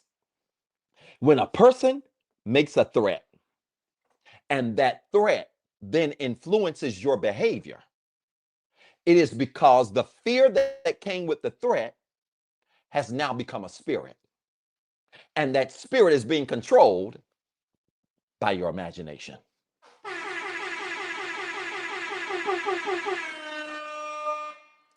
I don't even know if this makes sense to anybody.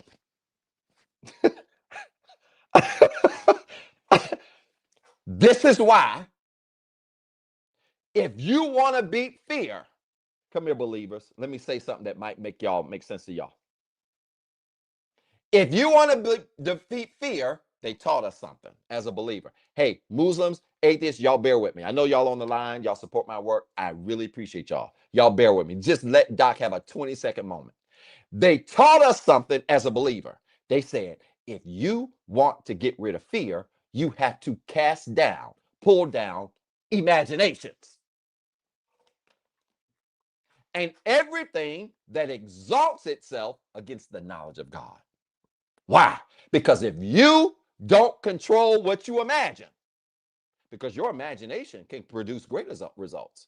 Y'all, I have visualized this success that I have right now. And there's even greater success that I've visualized. I've seen it in plain day, almost like a clear vision. Your imagination can work for you, but guess what? Your imagination can also work against you. And when you perceive bad things and fear takes over, your imagination can cause you to be influenced in a bad way as it relates to your behavior. So when it talks about casting down imagination and everything that exalts itself against the knowledge of God, it's saying you better get your mind together. Because if not, that fear becomes a spirit that controls your behavior. And when it controls your behavior, even if something is true or not true, it will cause you to be influenced by the unknown.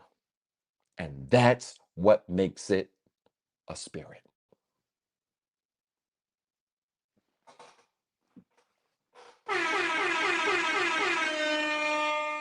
I know my neighbors hate me. I know they do. We not close, but I just got a feeling some nights. I know they can hear my soundboard. I bet they be talking about me at the homeowners association meeting every Thursday. Is this making sense? Y'all, you got to work through fear. Are your thoughts about a situation that you're in and whether or not you should stay or go, is it grounded in this perception of something that might or might not be real? What do you mean, Doc? Give me an example. Well, I won't be able to make it if I leave. I don't know how I'm going to survive. I don't know how I'm going to be all right. How am I going to get my bills paid? How am I going to be able to do this if I go to school? How am I going to do this if I have a desire to move and relocate? How am I going to be able to take care of the kids? How am I going to be able to, or why, how? If your decision-making process is grounded in that kind of fear, there's a good chance. Hear me. There's a good chance that you're dealing heavily in seasons and expiration dates.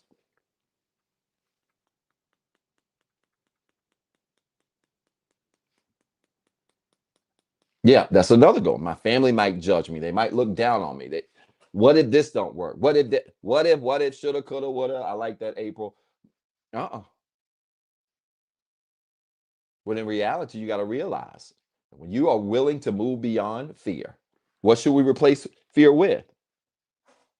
I'll give you 3 things you can replace it with: love,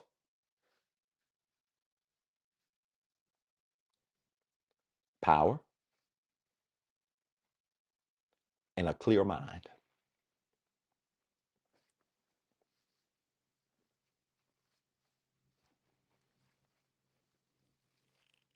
Fear and faith can't coexist in the same time.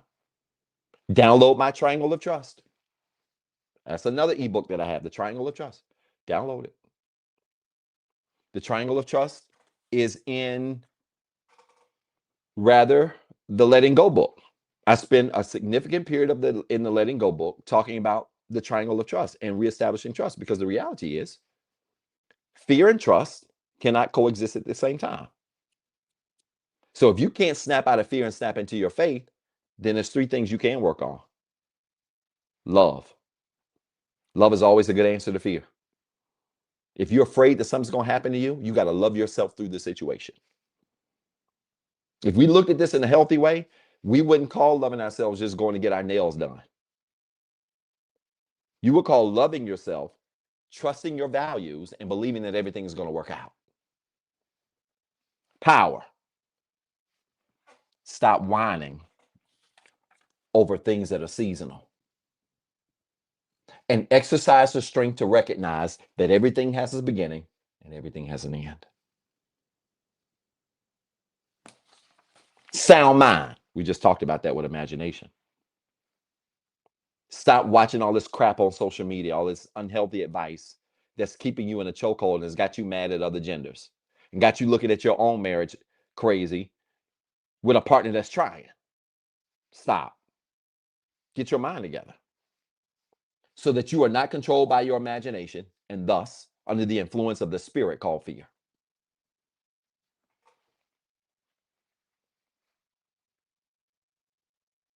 Why is this important? Because if you have a clear mind, if you're functioning in power, and I like that, Stacia, if you perfect love, because we know that perfect love completely eliminates fear.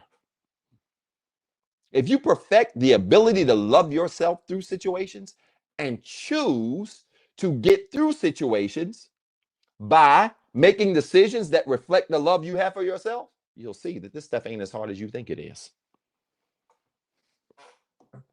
Oh my God. That brings me to number 4.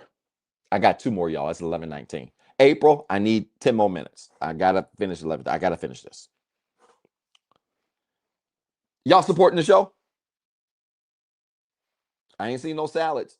Doc hungry already. He ain't even got to the West Coast. I don't know where I'm gonna eat. If I'm gonna have time to eat, I'm gonna find some time to eat. Doc already hungry. Thank y'all for those of you that are supporting. 4th thing that I want you to consider. 4th question, 4th way you can know if an environment or a situation is still helpful to you. Number 4, are my decisions rooted in nostalgia? This is a big one. I've had to help a lot of clients do this. Are my decisions rooted in this nostalgia? When I'm determining whether or not a situation is good for me or not good for me, is my decision-making process rooted in nostalgia? Nostalgia? You know, this affinity and love for what was. This affinity and love for what was. Because let me tell you something. I want y'all to write this down in all caps. This is salad worthy. And 10 of y'all better send me some on my salad when I say this. You ready? For all of you that get stuck making decisions,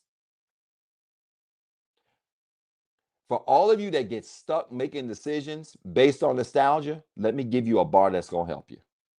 Time served should not be confused with time well spent. Oh my God. Time served should not be confused with time well spent.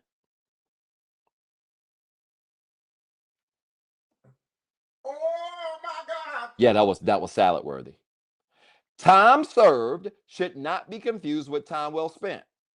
Hey, if you've ever known anybody in prison who've had to go through a trial, but they were in prison while they were awaiting trial, sometimes they get awarded this thing called time served. So they get a 3-year sentence, but they've already been in prison for 2 years and they only have to serve 1. But you know what? Most judges don't give time served without evaluating what? What you did while you were in there.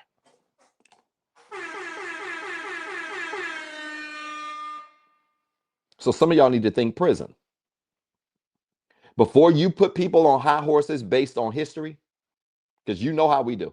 Y'all love to let this history mentality keep you stuck in dysfunctional spaces. Some of y'all would have been out of some of this dysfunction you in if not for history. If not for history, some of you would have been free. But some of you let this history mentality keep you stuck in dysfunctional spaces. And let me tell you something. You better start evaluating this stuff like prison sentences. If you're determining whether or not you're going to give somebody credit for history, ask yourself an honest question. What did they do with the time that they served? Instead of evaluating that somebody been in your life for 20 years, evaluate the quality of the 20.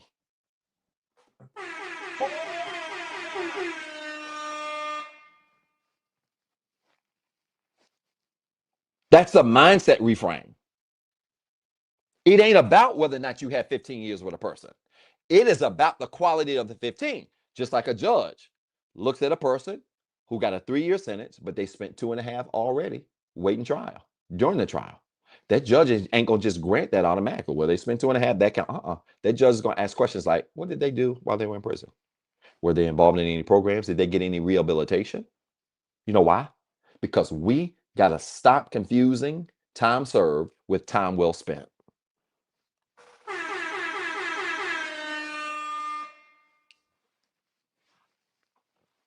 And I hate it. But some of y'all are stuck in situations because you confused the two. You thought that time served was the equivalent of time well spent. It ain't the same. And some of y'all gonna find this out the hard way or a great way when you meet a healed person. When you're in a healed environment, a healed workspace, you're gonna be like, man, I spent 20 years on that job around this crazy stuff, and here I am 1 year in this healthy environment, work environment. It ain't nothing like the last 20 years of my career. And that's when you realize that time well spent and time served ain't the same.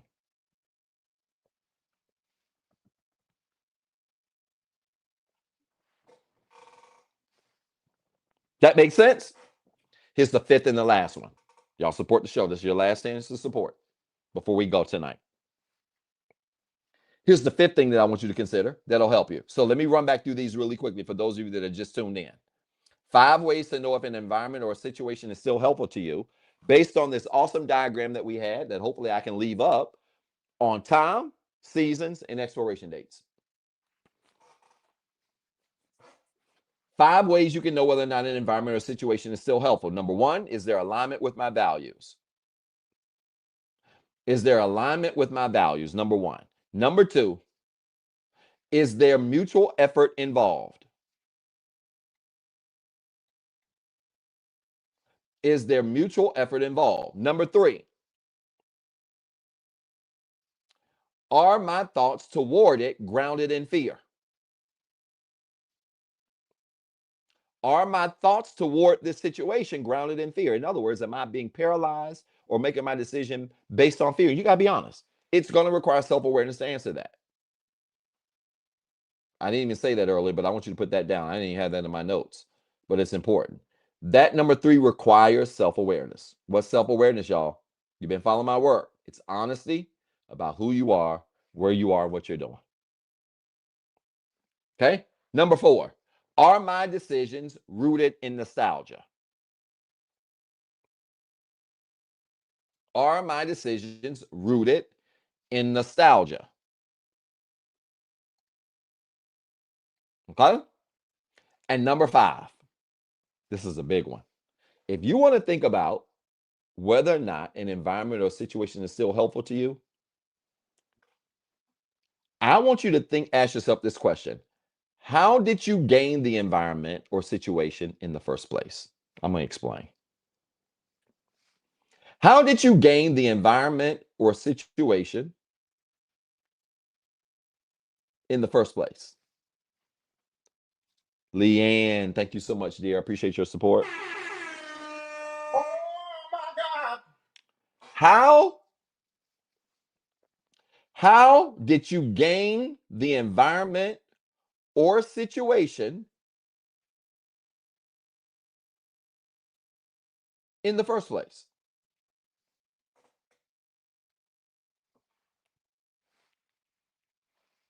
Doc, what do you mean by that? Well, are you making the decision on whether or not to stay in a situation that doesn't feel healthy? Are you considering the state by which you gained it? Let me just say this simple, because I may not have explained it well just through that point. So let me just say this simple. If you got into a situation and you were not healthy when you got in it, and now here you are healing, let me tell you something that healing does. Healing absolutely exposes all the stuff that you were oblivious to before. When you heal, it is like pulling back a couch and watching the roaches go nuts. And suddenly, situations, environments, connections, etc., that you were in, that you were once comfortable with, that you were once comfortable in, that didn't feel problematic at all. With healing comes increased awareness and sensitivity. So what I mean by this question is simple. Did you gain the environment or situation that you mulling over? How did you gain it in the first place? Were you healthy when you got in this situation, this relationship, this marriage? Were you of a sound mind? If the answer is yes, then that's not hard. You were in a sound mind when you got in it. People had the free will to do the work to stay in it. So you have to execute the free will necessary to do the work, and your person has to execute the free will and the effort necessary to do the work. Brother Cam, appreciate you, brother. Love to see men support. It really means a lot to me, for real. Thank you so much. Here's the flip side. And this applies to a lot of people I noticed in my work. A lot of you get in these situations, and when you got in it, you won't even healthy yourself. Not at all. Man or woman, you was a unhealthy, ratchet mess. And so here you are going through this awakening and this change, and you're healing in the 5 areas. Get the book, y'all. Mental, emotional, spiritual, physically, financially. You're healing in those areas.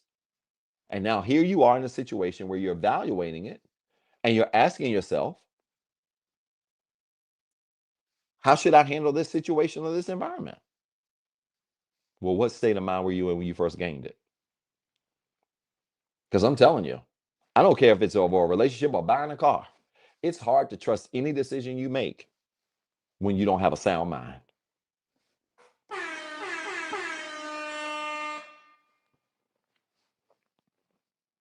It's hard to stomach any situation or decision you made and you didn't have a sound mind when you made it.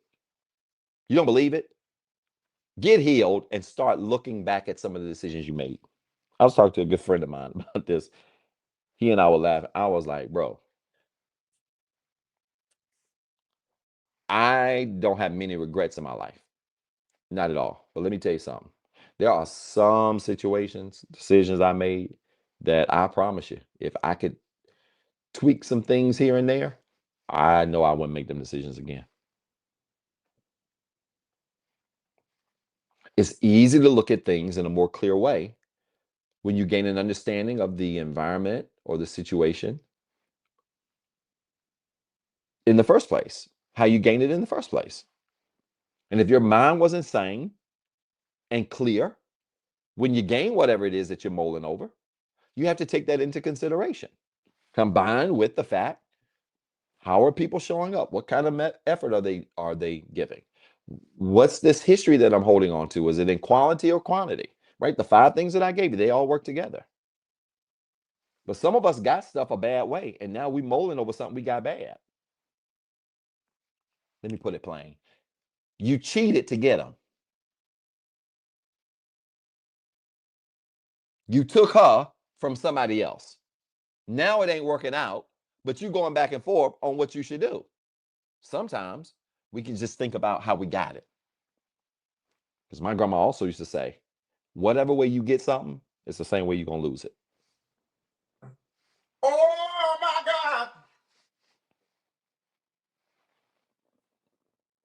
Some of us, we make this way too complicated. Way too complicated. The way you get stuff is the way you lose it. That was just that good old-fashioned, old-time wisdom. So while you mulling back and forth and trying to figure out, is this a season thing? Has it expired? Help pause. How did I get it? Pause. No Brooklyn, by the way. I'm just saying. Pause. How did I get it in the first place?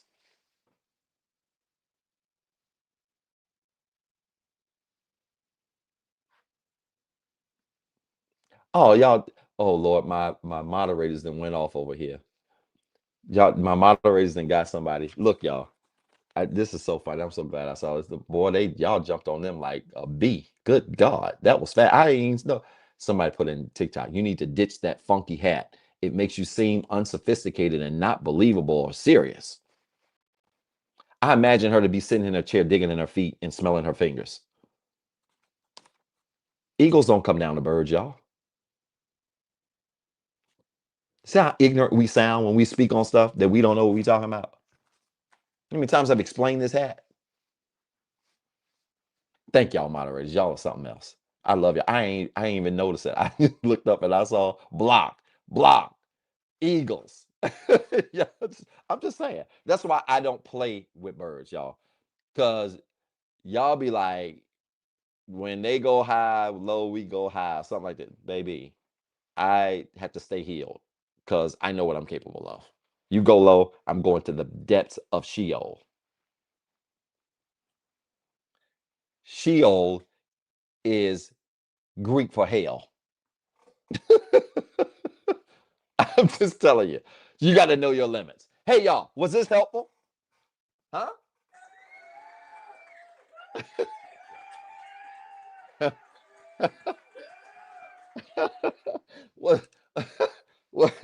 Was this helpful? I am so glad to be back on with y'all. So let me give you the lineup for real. Let me give you the lineup. We'll be back next Thursday. If you're not subscribed, subscribe. I'm talking about how to create peace on Monday. We did part 1 Monday. I got part 2 this coming Monday. It's been powerful. Really, if you want to subscribe on Instagram, that's fine. I'm really thinking about moving all of my subscribers and trying to encourage all of them to go over to Patreon because I'm just having problems on some of these apps. And I'm working on a really good solution for this. I don't want to speak too soon, but definitely, thank you, first-time viewers. I appreciate you all. Check out my subscriber space. Again, real quick, I'm just going to flash them on the screen. The ways to support are on the screen. I'm going to be in LA this weekend. Flight leaves tomorrow. Tour is Saturday. It's going to be a very intimate setting. I'm excited about it. Those stops always turn out to be really special, and I'm proud of that. New Orleans, November the 15th. Check it out. Those are $20 tickets, celebrating the 20-year anniversary also of Hurricane Katrina. In a very resilient city. So I hope all of you will make it down to New Orleans as well. Even if you're not from New Orleans, that's a perfect excuse to come to New Orleans. I'd love to see you there. Remember, I've got 3 hours, some 3-hour couple intensive slots available for those of you that might be interested in that, you and your partner. Check that out. My book, Let It Go, Don't Make It Happen, Let It Go, is available. My new journal, The Work, is available. I just got a lot going on. Check out my website and you guys can see what you need. Love y'all. I appreciate y'all. Thank you for supporting the show. If you did, do me a favor. Make sure you share this video, right? Share this video. That help me get the word out. That's the greatest gift you can give to me nowadays on my content. When you see me post my content, hit the like button, hit the share button. It really would help me continue to get the word out about the power of healing. All right. Appreciate y'all. I've run way over. I know April is cussing me out. Love y'all. Appreciate y'all. Have a good evening. I'll see you this weekend. Those of you that are going to be in LA, I'll see you this weekend. Peace and blessings. Take care now. Yes, I would love to come to New England. New England is on the list. The Boston, New England area for sure. Appreciate y'all. Have a good night. I'm glad I saw that.